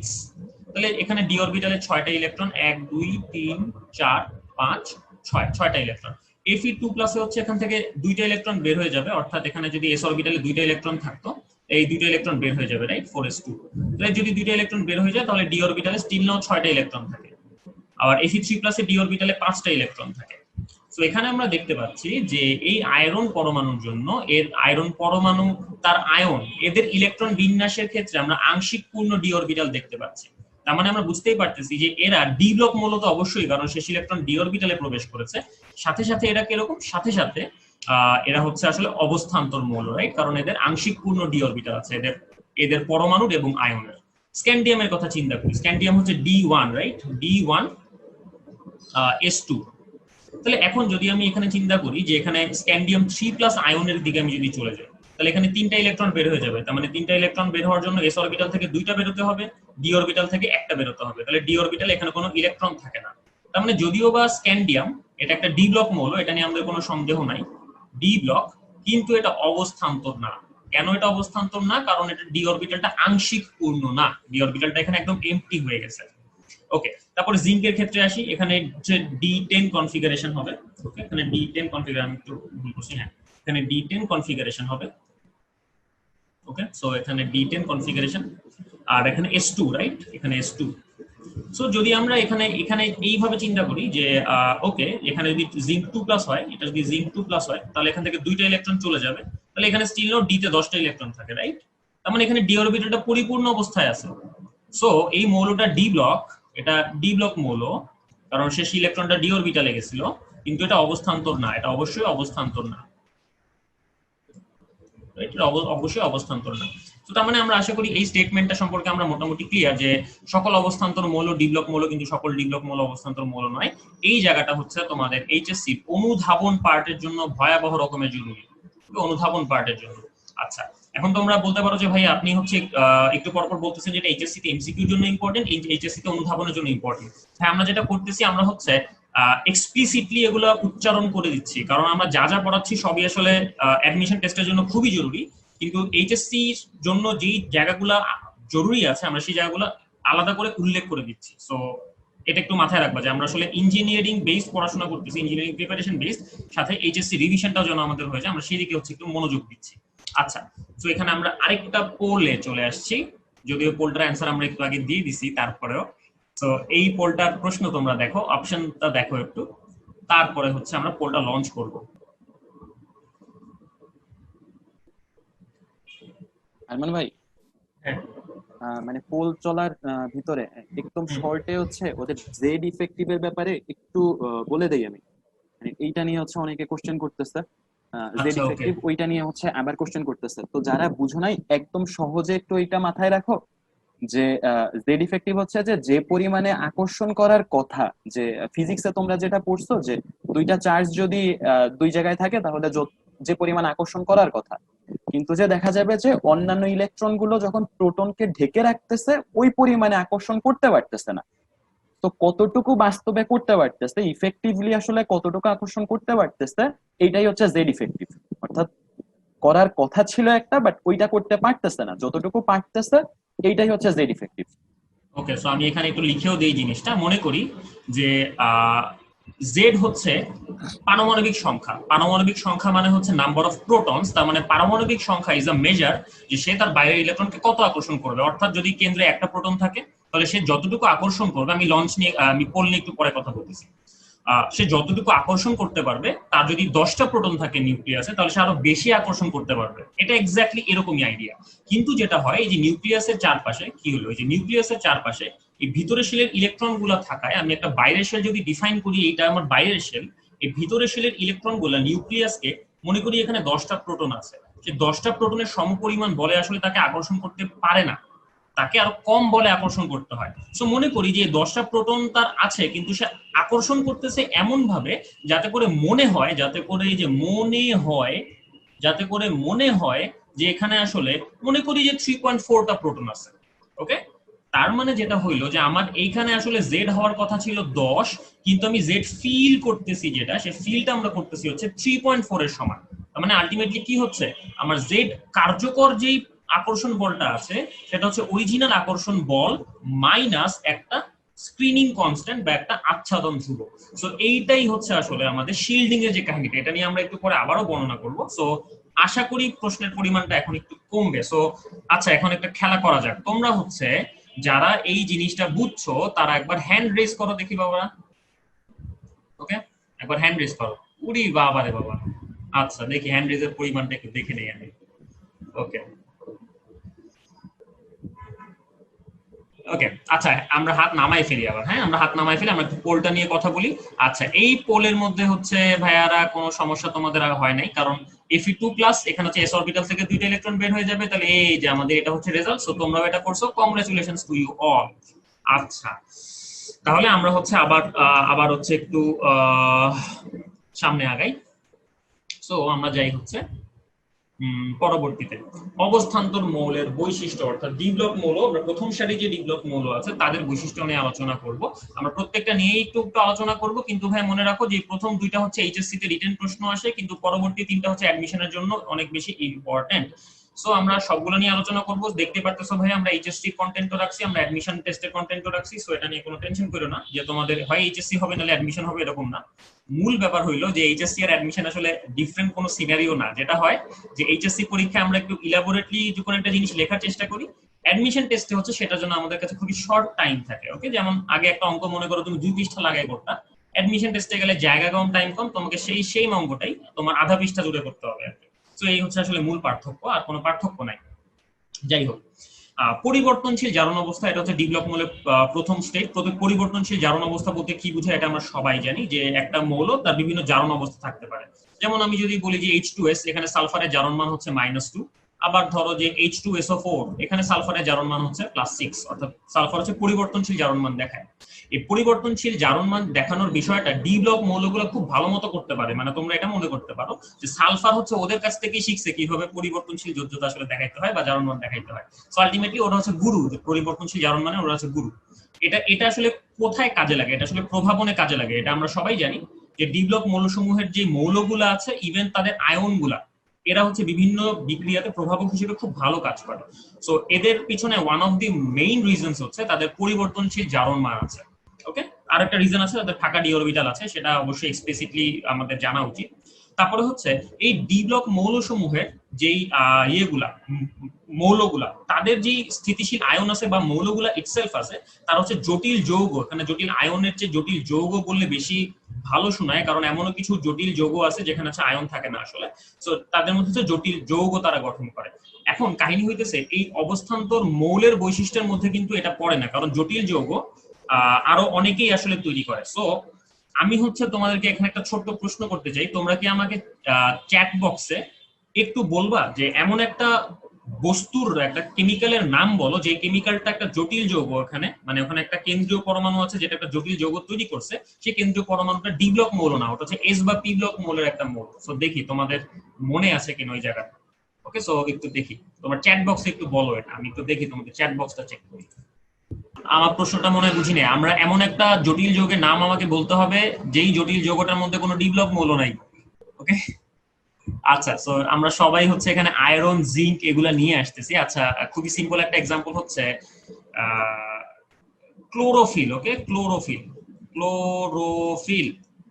ওকে, এই ক্লোরোফিল হচ্ছে একটা জটিল যৌগ যেটার কেন্দ্রীয় পরমাণু হচ্ছে ম্যাগনেসিয়াম 2+ আয়ন। সো সারপ্রাইজিংলি যে শুধুমাত্র ডি ব্লক মৌলরাই যে জটিল যৌগ তৈরি করতে পারে এরকম আসলে কোনো কথা নাই। এই ক্লোরোফিল এই যে জিনিসটা আছে একটা জটিল যৌগ, এখানে ম্যাগনেসিয়াম দিয়ে তারা জটিল যৌগ তৈরি করে। কিন্তু যেটা হচ্ছে তাদের মেইন বৈশিষ্ট্য সেটা হচ্ছে রঙিন যৌগ গঠন, অর্থাৎ যে জটিল যৌগগুলো আছে তারা জেনারেলি কালারফুল হয়, অর্থাৎ দৃশ্যমান অঞ্চলে আলো শোষণ করে। এটা খুবই ইন্টারেস্টিং একটা ফ্যাক্ট, এটা নিয়ে আমরা একটু ডিটেইলসে আলোচনা করব। এবং তাদের হচ্ছে বিশেষ কিছু চৌম্বকত্ব আছে। ওকে, এই চৌম্বকত্ব নিয়েও আমরা আলোচনা করব। আচ্ছা, সো আমি হচ্ছে একটু এটা হাইড করে দেই ফ্লোটিংটা। হ্যাঁ, আমি হচ্ছে এখন যাই পরবর্তীটাতে। ওকে, সো আমরা হচ্ছে এখানে পরিবর্তনশীল জারণ অবস্থার একটা আইডিয়া দেখতে পাচ্ছি, যে খেয়াল করি যে এখানে স্ক্যান্ডিনিয়াম থেকে শুরু করে জিঙ্ক পর্যন্ত যতগুলো মৌল আছে সেই মৌলগুলা আসলে বিভিন্ন জারণ মান দেখাইতে পারে। যেমন স্ক্যান্ডিনিয়ামের এখানে আসলে +2 একটা জারণ মান দেখা যায়, সেটা সেটা খুব একটা কমন না, সো দ্যাটস ওয়াই এখানে লেখা হয় নাই আসলে। সো +2 +3 খেয়াল করি স্ক্যান্ডিনিয়ামের 2টা জারণ মান আছে। তারপরে খেয়াল করি টাইটেনিয়ামে হচ্ছে +3 +5। তারপর হচ্ছে এখান থেকে আমি যত এই পর্যন্ত যাব দেখতেছি যে টোটাল নাম্বার অফ জারণ মান প্রতিটা মৌলের জন্য বাড়তেছে আসলে। তারপর আবার কি হচ্ছে কমা শুরু করছে, তার মানে আমরা একটা ত্রিভুজের মতো এটা চিন্তা করতে পারি, যেখানে +2 থেকে শুরু হয়, তারপর হচ্ছে এখানে +1 এ আসলে চলে যাচ্ছে। তো এখানে একটা স্পেশাল জিনিস আমাদের দেখার বিষয়, সেটা হচ্ছে কপার। এই কপারের খেয়াল করে আমাদের 2টা জারণ মান আসলে পাওয়া যায়, একটা হচ্ছে +1, একটা হচ্ছে +2, এখানে +3ও পাওয়া যায়। এটা খুবই খুবই হাইলি আনকমন, খুবই আনকমন। কেন আনকমন এটা তোমরা বুঝতেই পারতেছো, কারণ +2 এর পরে যদি আরো একটা ইলেকট্রন আমাদেরকে বের করতে হয়, সেই ইলেকট্রনটাও, সরি আমি একটু ভুল কথা বললাম, +3 হচ্ছে হাইলি আনকমন। আমি হচ্ছে এটা নিয়ে একটু পরে বলতেছি, আমি আপাতত এটা নিয়ে কথা বলি নাই। এখানে খেয়াল করি কপারের 2টা জারণ মান আছে, +1 যেটা আমরা দেখি আর কি জেনারেলি, আর একটা হচ্ছে +2। সো আমরা দেখতে পারতেছি যে +1 এর মধ্যে D10 কনফিগারেশন আর +2 এর মধ্যে হচ্ছে D9 কনফিগারেশন। তারপরেও আমরা বেশিরভাগ যে যৌগগুলো দেখি সেই বেশিরভাগ যৌগগুলোতে হচ্ছে কপার 2 দেখা যায়, কপার 1 কিন্তু আহামরি খুব একটা বেশি দেখা যায় না।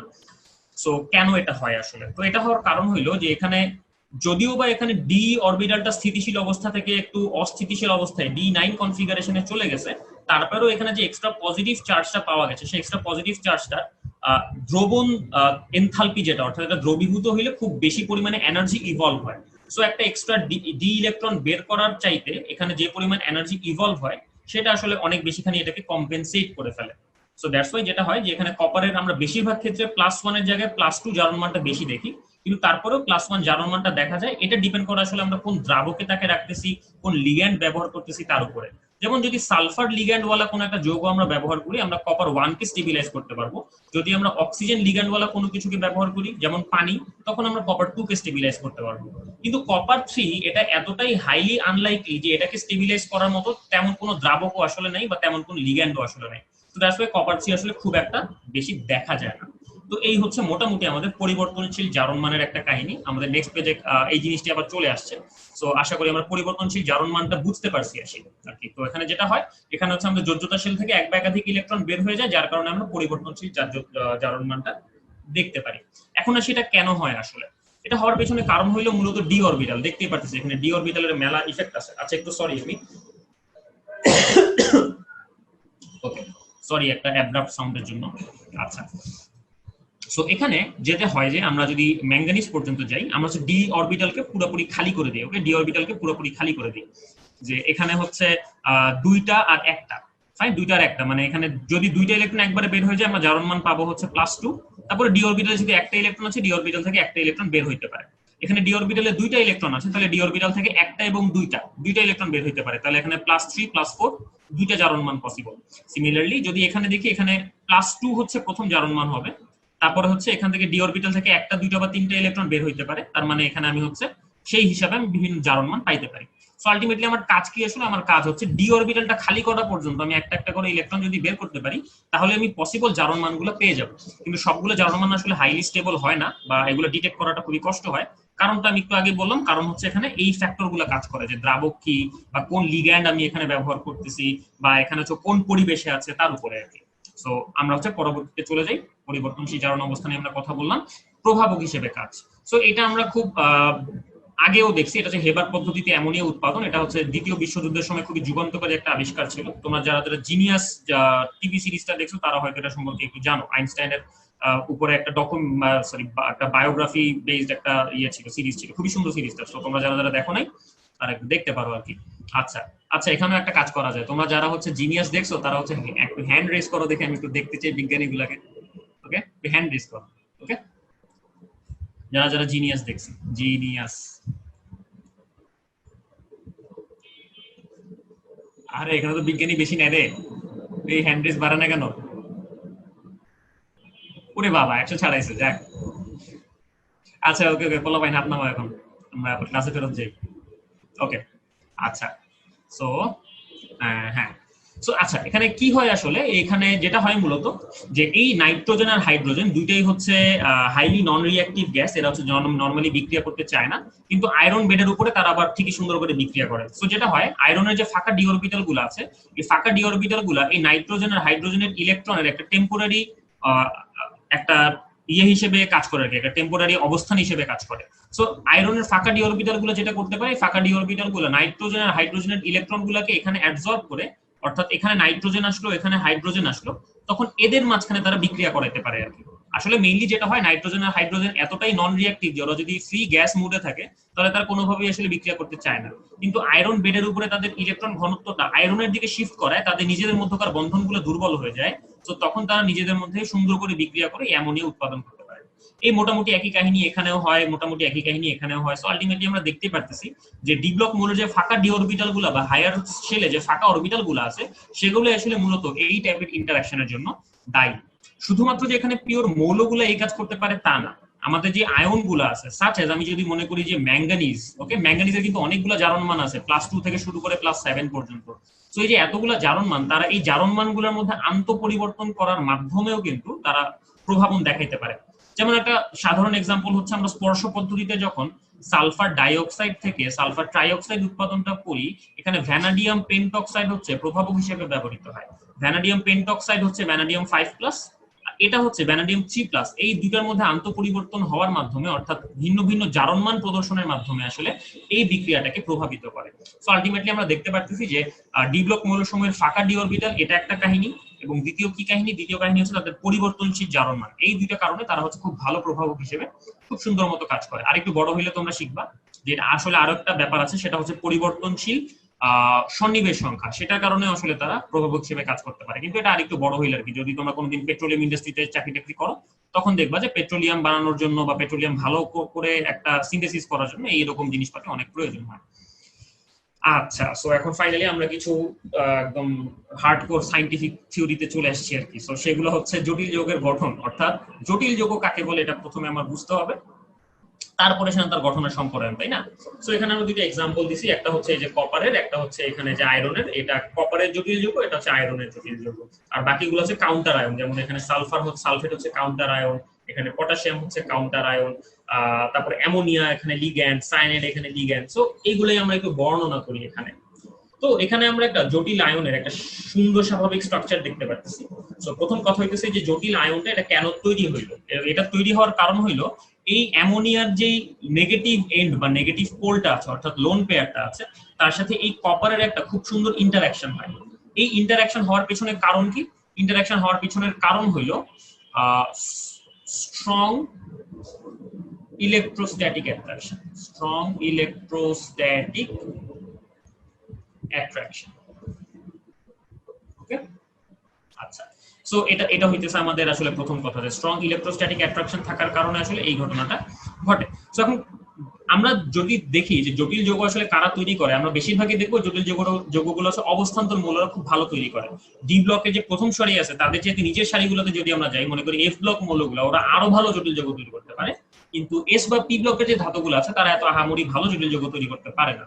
ভেরি ফিউ এক্সাম্পলস আছে যে ক্ষেত্রে হচ্ছে তারা জটিল যৌগ তৈরি করতে পারে, যেমন ম্যাগনেসিয়াম পারে, তারপরে ধরলাম অ্যালুমিনিয়াম এটা পারে, তারপর লিথিয়াম কিছু কিছু ক্ষেত্রে পারে, কিন্তু সোডিয়াম কোনোদিনই পারে না, রাইট? তাহলে আসলে পার্থক্যগুলা কি? পার্থক্যগুলো হলো যে এই আয়নগুলার বাইরের যে নেগেটিভ পোল আছে, অর্থাৎ লিগ্যান্ডের যে নেগেটিভ প্রান্তটা আছে বা লোন পেয়ারটা আছে, তাদেরকে ওরা খুব ভালোভাবে আকর্ষণ করতে পারে না, যেমনটা ডি ব্লক মৌলসমূহ পারে। কেন পারে? কারণ আমরা একটু আগেই দেখছি যে ডি ব্লক মৌলসমূহের হচ্ছে কার্যকর নিউক্লিয় বল জেড ইফেক্টিভটা হচ্ছে অনেক হাই। ওকে, এই জেড ইফেক্টিভটা হাই হওয়ার কারণে আসলে মূলত এই ঘটনাটা ঘটে। তো এখন যাই হোক, আমরা হচ্ছে এখানে একটু ফেরত আসি। এই যে একটা জটিল আয়ন, এটাকে আমরা হচ্ছে একটা পোর্শনে ভাগ করব। খেয়াল করি, আমি যদি এখানে তাকাই, এখানে এই পার্টটা হচ্ছে জটিল, এই পার্টটা হচ্ছে জটিল না, এটা কাউন্টার আয়ন। তাহলে এই যে জটিল যে পার্টটা আছে, এই পার্টটাকে আমরা বলি হচ্ছে সন্নিবেশ গোলক বা কোঅর্ডিনেশন স্ফিয়ার।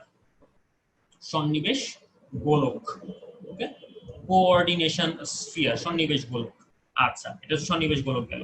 এই সন্নিবেশ গোলকটা যেই পরমাণুটা কেন্দ্র করে ধরে আছে, এই পরমাণুটাকে বলা হয় হচ্ছে কেন্দ্রীয় পরমাণু বা সেন্ট্রাল অ্যাটম। এটাকে বলা হচ্ছে কেন্দ্রীয় পরমাণু। আমি একটু আন্ডু করি এটা, এই আন্ডু হও, হ্যাঁ, এটাকে বলা হচ্ছে কেন্দ্রীয় পরমাণু। ওকে, এটাকে বলা হচ্ছে কেন্দ্রীয় পরমাণু। আচ্ছা, এই কেন্দ্রীয় পরমাণুর সাথে যারা হচ্ছে বন্ধন তৈরি করে, এই যে বন্ধনগুলোকে আমরা ভিবিটি তত্ত্ব অনুযায়ী বলি সন্নিবেশ সমযোজী বন্ধন। এটা আশা করি কি আমরা জানি, আমরা পরবর্তী লেকচারে আবারও দেখবো এটা। তো এই সন্নিবেশ সমযোজী বন্ধন যারা কেন্দ্রীয় পরমাণুর সাথে তৈরি করলো, এদেরকে বলা হয় হচ্ছে লিগ্যান্ড। যারা আমরা অ্যাসিড ক্ষার সম্পর্কে একটু জানি, তাহলে আমরা বলতে পারবো যে এই লিগ্যান্ড গুলো হচ্ছে লুইস ক্ষার এবং এই কেন্দ্রীয় পরমাণুগুলো হচ্ছে লুইস অম্ল। সো এই হচ্ছে মোটামুটি একটা আইডিয়া। এখন এই কেন্দ্রীয় পরমাণুটা লিগ্যান্ডের সাথে যতগুলা বন্ধন তৈরি করলো, খেয়াল করি লিগ্যান্ডের সংখ্যা কিন্তু ইম্পর্টেন্ট না, কতগুলা বন্ধন তৈরি করলো, অর্থাৎ নাম্বার অফ বন্ডস। এই নাম্বার অফ বন্ডস এইটাকে বলা হয় হচ্ছে কোঅর্ডিনেশন নাম্বার বা সন্নিবেশ সংখ্যা। তো আমরা তিনটা কথা এখানে শিখলাম, চারটা কথা এখানে শিখলাম। প্রথম কথা হচ্ছে সন্নিবেশ গোলক। সন্নিবেশ গোলক কাকে বলে? যেই পার্টটুকু হচ্ছে জটিল সেটাকে সন্নিবেশ গোলক বলা হয়। এই জটিল পার্টের মধ্যে হচ্ছে দুইটা অংশ থাকে, একটা হচ্ছে কেন্দ্রীয় পরমাণু যার সাথে লিগ্যান্ড গুলো বাইন্ড করে, আর হচ্ছে লিগ্যান্ড যে হচ্ছে বাইন্ড করে। আর এই কেন্দ্রীয় পরমাণুটা লিগ্যান্ডের সাথে মোট যতগুলো বন্ধন তৈরি করে তাকে বলা হয় হচ্ছে তার সন্নিবেশ সংখ্যা। লিগ্যান্ড সংখ্যার উপর ডিপেন্ডেন্ট না। যেমন এখানে হচ্ছে লিগ্যান্ড সংখ্যা 4টা এবং সন্নিবেশ সংখ্যা হচ্ছে কপারের 4, সো এটা মিলে গেল। সিমিলারলি এখানে আয়রনের সন্নিবেশ সংখ্যা হচ্ছে 6 এবং এখানে লিগ্যান্ডের সংখ্যাও হচ্ছে 6টা, এটাও মিলে গেল। কিন্তু ভাইয়া সবসময় এটা মিলবে না। আরেকটা যে পার্ট ইম্পর্টেন্ট সেটা হচ্ছে এখানে এই +2 বা এখানে যে -3, এটা হচ্ছে আমাদের এই আয়নটার মোট চার্জ। এটা কোত্থেকে আসে? এটা আসে হচ্ছে এই সন্নিবেশ গোলকের ভিতরে যারা যারা আছে তাদের মোট চার্জগুলা বা মোট জারণমানগুলো যোগ করার পরের ফলাফলটা। যেমন অ্যামোনিয়া এখানে নিউট্রাল মলিকিউল, তাই প্রতিটা অ্যামোনিয়ার জারণমান হচ্ছে 0, তার মানে এখানে 4 × 0 হবে, প্লাস কপারের জারণমান মনে করি x, দুইটা মিলাই হবে হচ্ছে আমাদের এই চার্জের মানটা, যেমন দুইটা মিলাই হবে আমাদের +2। তাহলে এখান থেকে আমরা দেখতে পারতেছি x আসলে হবে হচ্ছে +2।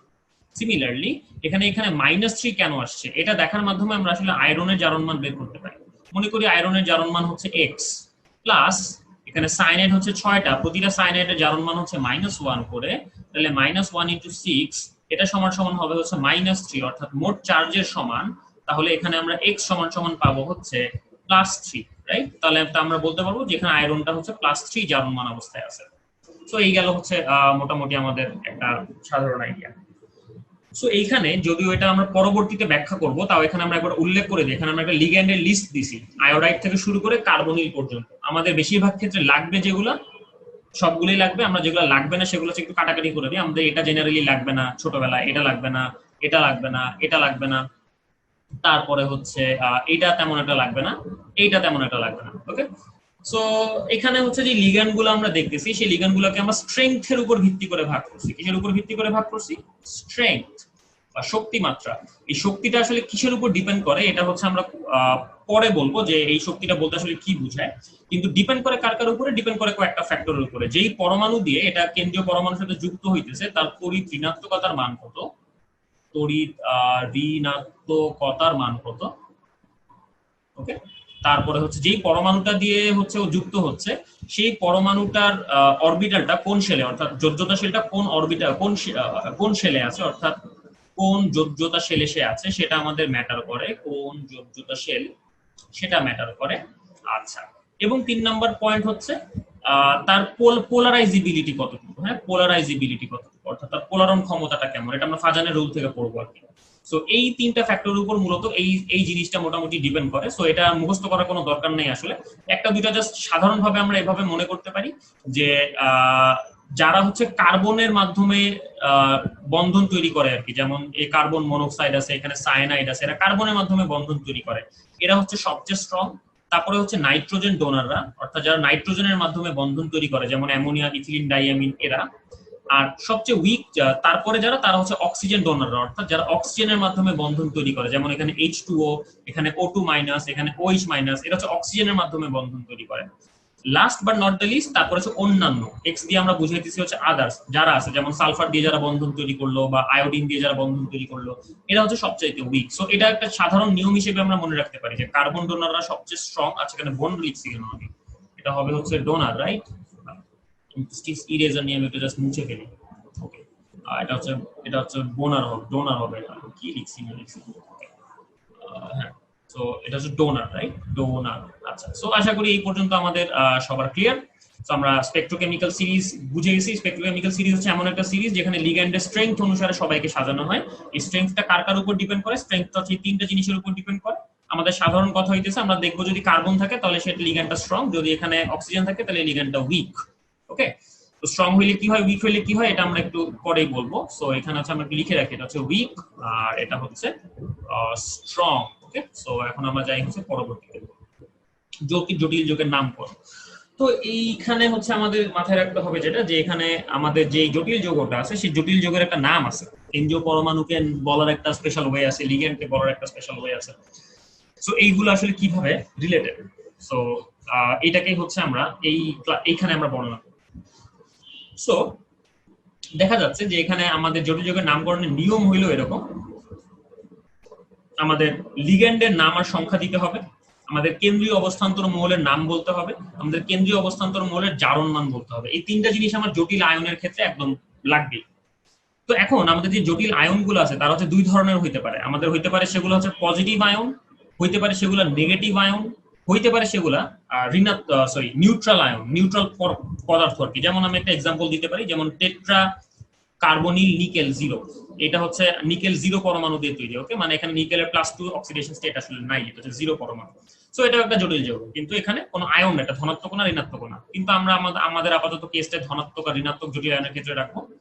সো কিভাবে আসলে নামটা করতে হয় আসলে, সো আইডিয়াটা হচ্ছে এরকম, আমাদের সংখ্যা সহ প্রথমে লিগ্যান্ডের নাম বলতে হবে। যেমন এইখানে আমি যদি এইটার কথাটা উল্লেখ করি, এখানে হচ্ছে আমাদের কপার হচ্ছে আমাদের কেন্দ্রীয় পরমাণু, লিগ্যান্ড হচ্ছে অ্যামোনিয়া, এখানে 4টা অ্যামোনিয়া আছে, তার মানে আমাদের 4 সংক্রান্ত একটা তথ্য লাগবে। সেই তথ্যটাকে আমরা বলি হচ্ছে টেট্রা ফর 4। তারপরে হচ্ছে আমাদের লিগ্যান্ডের নামটা বলতে হবে, লিগ্যান্ডের নাম হচ্ছে এখানে অ্যামোনিয়া লিগ্যান্ড হিসেবে নাম হচ্ছে অ্যামিন, এটা আমরা একটু পরেই আমরা দেখে নিব যে কোনটার নাম কিরকম, টেট্রা অ্যামিন। তারপর হচ্ছে এখানে কপার, এবং কপারের আমাদের ল্যাটিন নামটা লিখতে হবে, মানে যে অরিজিনাল নামটা আর কি। কপার বললে হবে না, এখানে আমাদের বলতে হবে যে কাপ্রাম। সো আমরা এখানে বলবো যে কাপ্রাম। ওকে, কাপ্রাম, সিইউ, এখানে সিইউ লিখছি। এখন এই কাপ্রাম বলার পরে আমাদের যেটা আইডিয়াটা সেটা হচ্ছে এখানে কপারের জারণ মানটা কত, কপারের জারণ মান হচ্ছে +2। সো এই জারণ মানটা আমাদেরকে রোমান হরফে লিখতে হবে। ওকে, তার মানে এটা হচ্ছে টেট্রা অ্যামিন কপ্রাম, এটা হচ্ছে আমাদের ক্যাটায়নটার পুরা নাম। এই সালফেট হচ্ছে অ্যানায়নটা, এটা আমরা লাস্টে সালফেট হিসেবে লিখে দিই। ওকে, সো এই হচ্ছে আমাদের মোটামুটি একটা নামের আইডিয়া। এখন আসি, যদি এখানে অ্যানায়ন হয় আমাদের জটিল আয়ন, তাহলে কি করব? আমরা তো প্রথমে পটাশিয়াম লিখে ফেলবো, আমাদের কেল্লা মানে কাহিনী ফিনিশ, পটাশিয়াম, রাইট? পটাশিয়াম লিখে ফেললাম।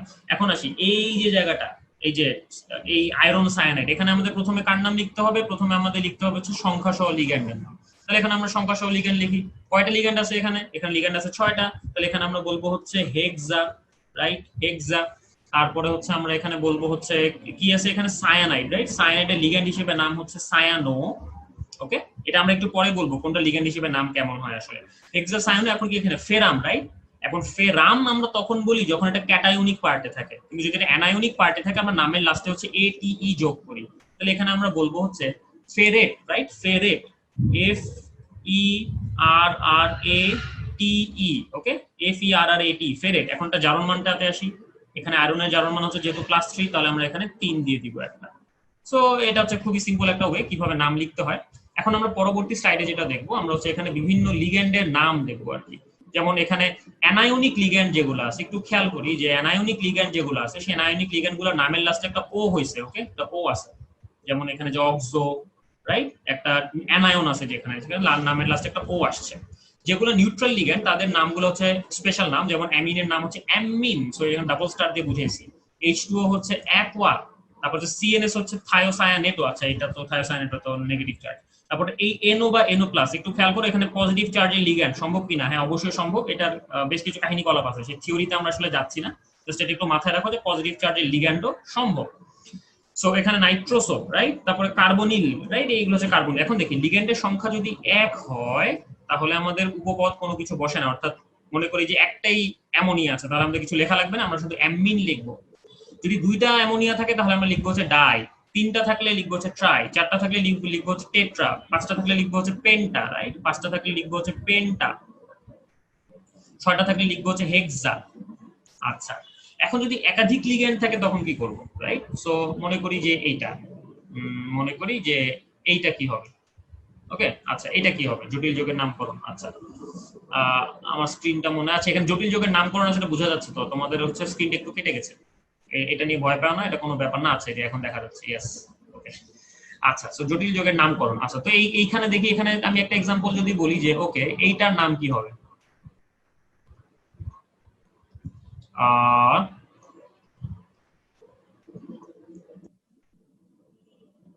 ওকে। তো এখানে একটু চিন্তা করি যে এখানে অ্যামোনিয়া আর পানি দুইটা লিগ্যান্ড আছে, এই দুইটা লিগ্যান্ডই হচ্ছে নিউট্রাল লিগ্যান্ড।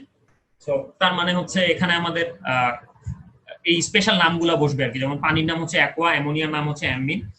কপার হচ্ছে এখানে +2 স্টেটে আছে, এটা বুঝাই যাচ্ছে কারণ এটার 0 এটার 0, মোট চার্জ যেহেতু +2 তাহলে কপারের চার্জও হইতে হবে অবশ্যই +2। তাহলে এখানে আমাদের নামটা কি হবে, আগে লিখতে হবে লিগ্যান্ডের নাম। এখন প্রশ্ন হচ্ছে এখানে তো দুইটা লিগ্যান্ড আছে ভাইয়া, তাহলে কোন লিগ্যান্ডের নাম আগে লিখবো?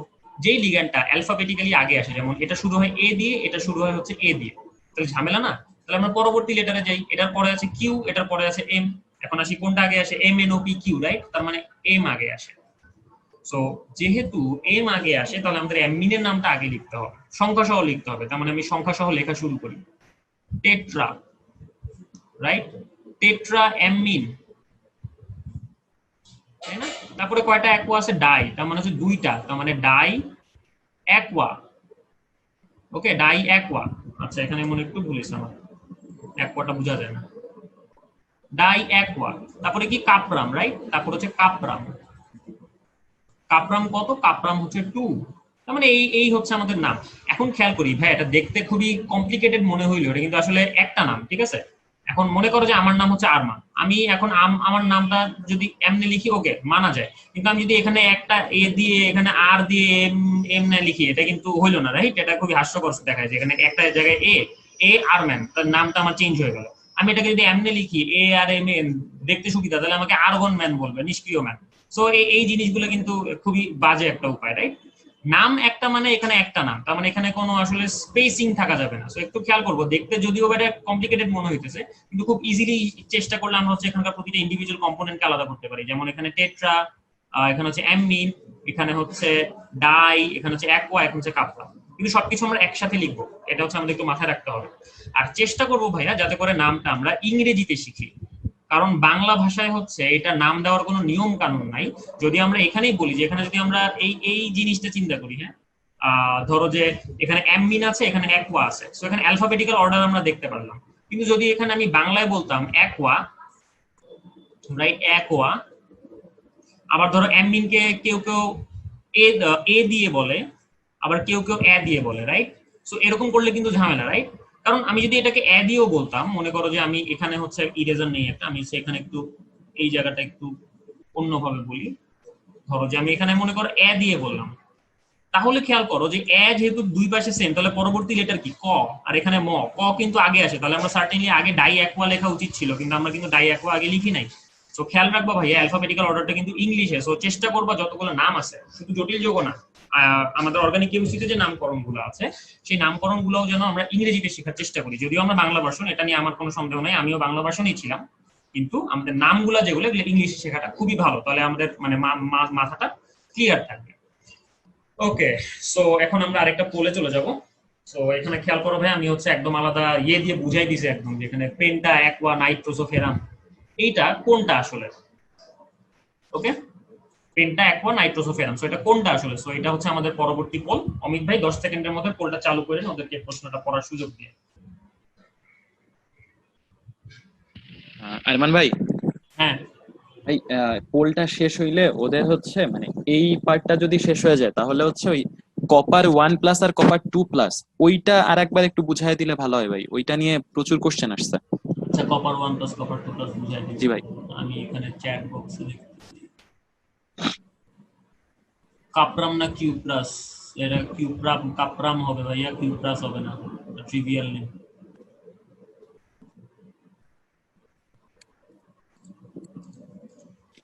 ওকে আচ্ছা, আমাদের পোল মনে হয় শেষ। সো আমাদের পোলের মধ্যে মেজরিটি অ্যানসার হচ্ছে সি, পেন্টা অ্যাকোয়া ফেরাম। হ্যাঁ ঠিক আছে।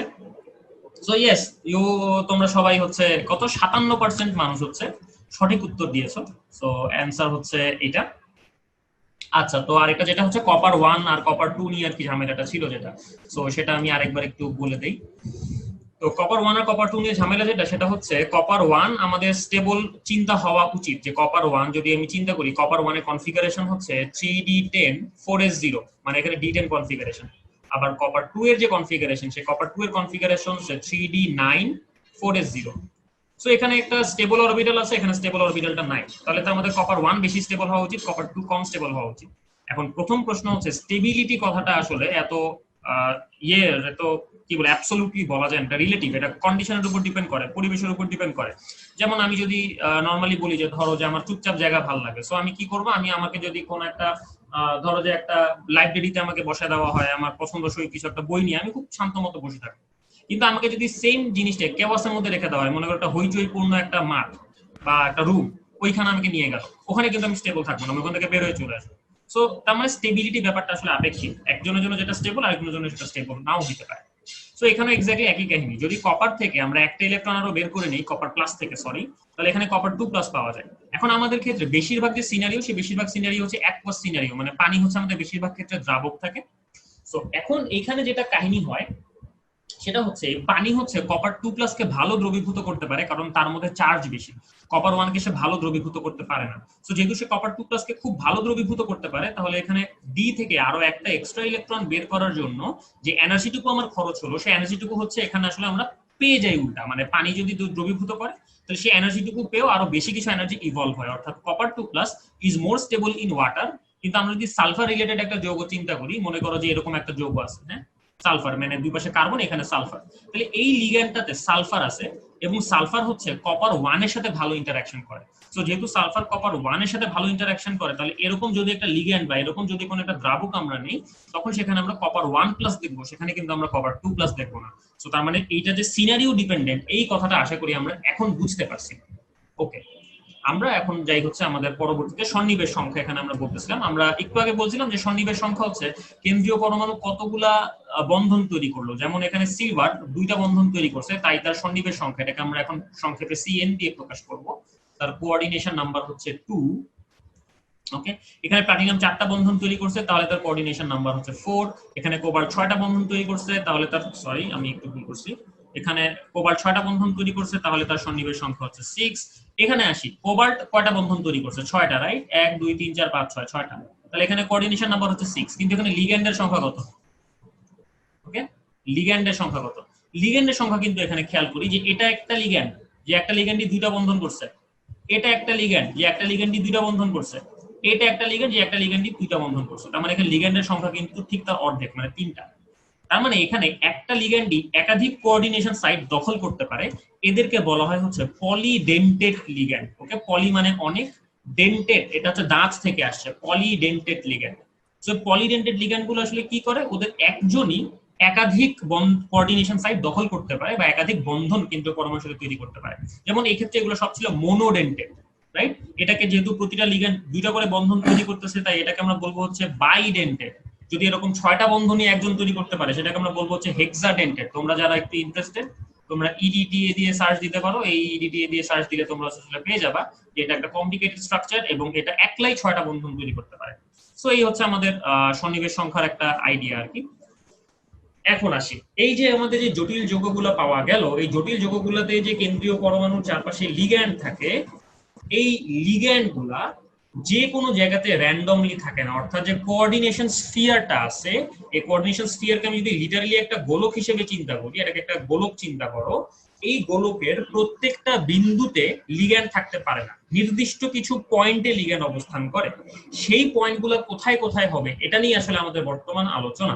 তো আমরা প্রথমে যে থিওরিটি নিয়ে আলোচনা করব সেই থিওরিটাকে আমরা বলবো হচ্ছে যোজ্যতা বন্ধন তত্ত্ব বা ভিবিটি। সো এইটা হচ্ছে আমাদের প্রথম পার্ট আর কি, ভিবিটি, যোজ্যতা বন্ধন তত্ত্ব।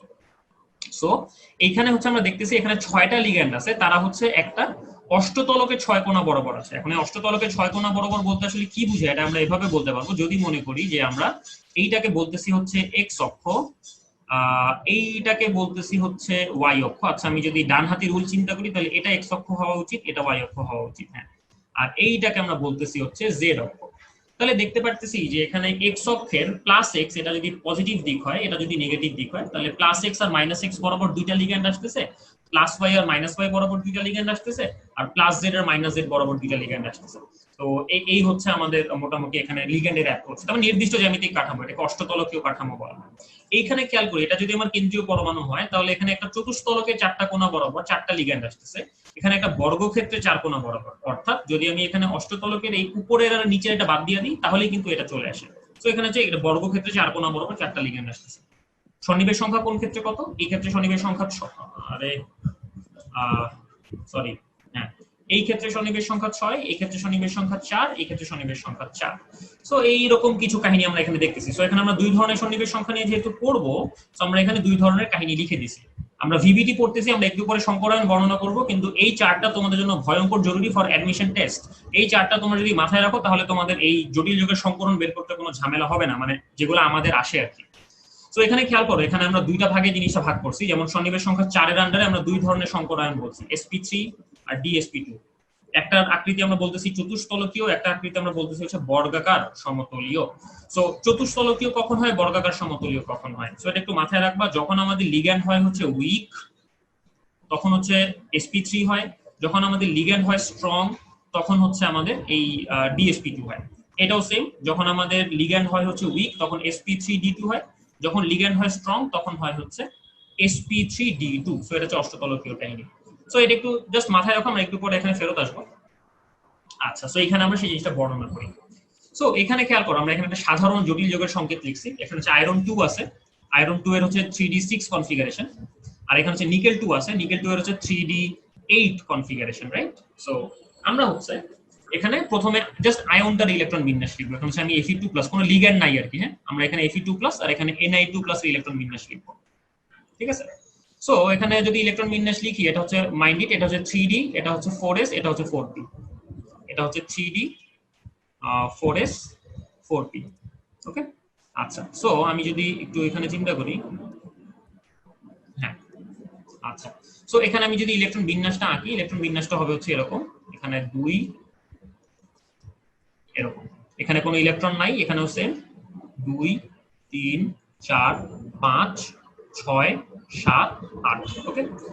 এখন আসি লিগ্যান্ড আসলে যেটা হয়, আমাদের ভিবিটি আমাদেরকে এটা বলে, লিগ্যান্ড আসলে এই লিগ্যান্ড গুলো হচ্ছে এই কেন্দ্রীয় পরমাণু যে ফাঁকা অরবিটাল গুলো আছে তাদেরকে সংকরিত করে তাদের সাথে সন্নিবেশ বন্ধন তৈরি করে। অর্থাৎ এখানে লিগ্যান্ড গুলো 4s এর সাথে বা 4p এর সাথে কিন্তু বন্ধন তৈরি করে না, এই 4s আর 4p কে তারা সংকরিত করবে, সংকরিত করার পরে তারা বন্ধন তৈরি করবে। সো আইডিয়াটা হচ্ছে অনেকটা এরকম, সংকরিত করার পরে তারা বন্ধন তৈরি করবে। তার মানে আমরা এখানে যত জায়গাতে ডট ডট দিব, মানে লিগ্যান্ড বসে বুঝাবো, সেগুলো কিন্তু ইন্ডিভিজুয়াল অরবিটালে বসে নাই, আমাদের বুঝতে হবে তারা হচ্ছে প্রত্যেকে ওই শঙ্কর অরবিটালটাতে বসছে, ওকে? সো এখানে যে শঙ্কর অরবিটালের কনসেপ্টটা খুবই জরুরি।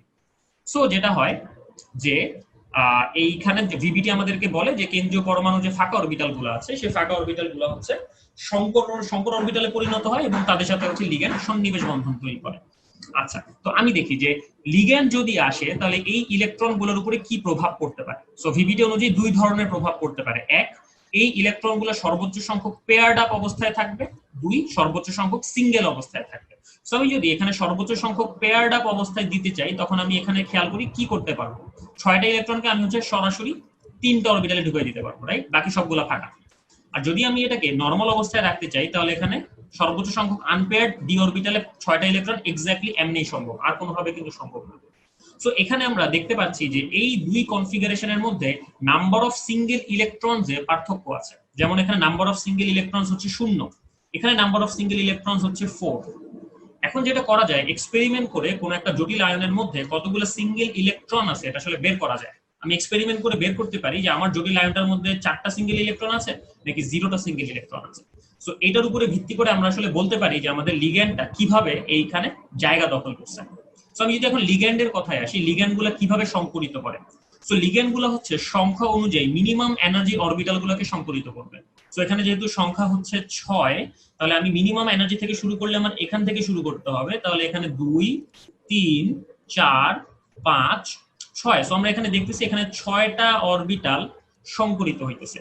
এই সংকরায়নটাকে আমরা বলবো হচ্ছে D2sp3।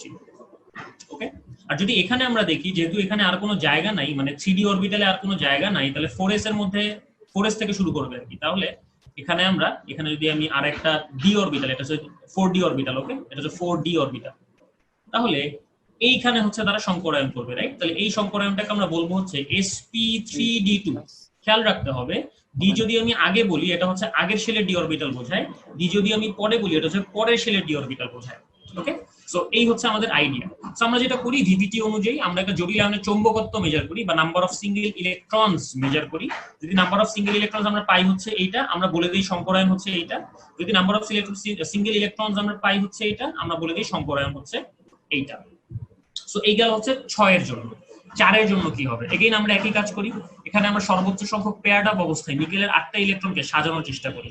তাহলে তাদেরকে আমরা এইভাবে সাজাতে পারবো। আর যদি আমরা কোনো কিছু না করি তাহলে তারা হচ্ছে এইভাবে থাকবে, রাইট?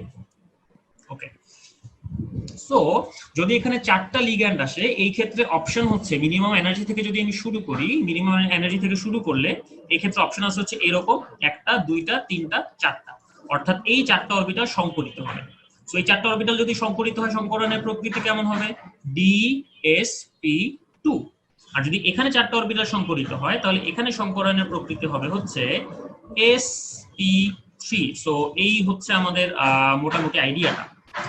সো এটা হচ্ছে আমাদের গেল এইখানটাতে কেমন ভাবে আমরা এই জিনিসটা একটু বলি। আচ্ছা, সো তারপরে এখন আমরা আসি কোন কেসে কিরকম। এগেইন আমরা চৌম্বকত্ব মেজার করব বা আমরা শেপ মেজার করব, কারণ এখানে একটা অপশন আছে আমাদের। যদি DsP2 হয় তাহলে আমাদের শেপ পাবো হচ্ছে আমরা বর্গাকার সমতলীয়। বর্গাকার সমতলীয়, এটা আমরা আগের স্লাইডে দেখছি, আমি আবার একটু দেখাই দিব ওটা। আর যদি আমরা sp3 সংকরায়ন বলি তাহলে হচ্ছে আমাদের শেপ আমাদের পাওয়া উচিত হচ্ছে চতুস্তলকীয়। অর্থাৎ আমরা শেপ যদি চতুস্তলকীয় পাই আমরা বলবো যেখানে সংকরায়ন ছিল হচ্ছে sp3। যদি আমরা শেপ পাই বর্গাকার সমতলীয় তাহলে আমরা বলবো হচ্ছে DsP2। এগেইন আমি ইলেকট্রন সংখ্যা দিয়েও কাউন্ট করতে পারি। যদি সিঙ্গেল ইলেকট্রন থাকে 2টা তাহলে সংকরায়ন হচ্ছে sp3। যদি কোনো সিঙ্গেল ইলেকট্রন না থাকে তাহলে হচ্ছে সংকরায়ন DsP2।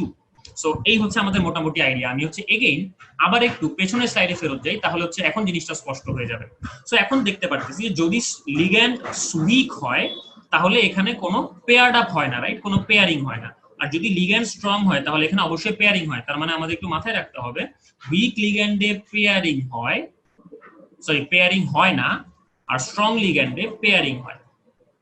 সো এখন যেহেতু এটা আমরা মোটামুটি বুঝে গেছি, তাহলে আমি এখন তোদেরকে আবার আমি ওইখানে ফেরত যাই, তোমাদেরকে নিয়ে যেতে। এখন আমি হচ্ছে এই যে লিগ্যান্ডের এই জায়গাটা একটু খেয়াল করো, কার্বন ডোনাররা স্ট্রং, অক্সিজেন ডোনাররা হচ্ছে উইক, এরা হচ্ছে আরো উইক, নাইট্রোজেন গুলো হচ্ছে মডারেট। ওকে, সো এটা একবার দেখে নাও তোমরা। আমি এখন একটা পোল লঞ্চ করব। সো পোলটা কোথায়? আচ্ছা, সো পোল লঞ্চ করার আগে আমি আর একটু কথা বলে নিতে চাই। সো এখানে খেয়াল করি, এখানে হচ্ছে সায়ানাইড আছে, রাইট? এখানে হচ্ছে FeCN6 3-। সো এইখানে এটা যেহেতু একটা স্ট্রং লিগ্যান্ড, তাহলে এখানে সংকরায়ন হবে হচ্ছে D2sp3। এটা আমরা একটু আগে দেখছি, এখানে শেপ হচ্ছে অষ্টতলকীয়, এটা এখানে দেখাই দিয়েছি। এখানেও যেহেতু এটা একটা week ligand FeCl6 3-, week ligand, তাহলে এখানে সংকরায়ন হবে হচ্ছে sp3d2, কিন্তু আকৃতি ঠিকই কিন্তু অষ্টতলকীয়ই থাকবে। সো বাই সেইং দ্যাট আমরা হচ্ছে আমাদের পোলের প্রশ্নে চলে যাই। ওকে, সো এটা হচ্ছে আমাদের পোল।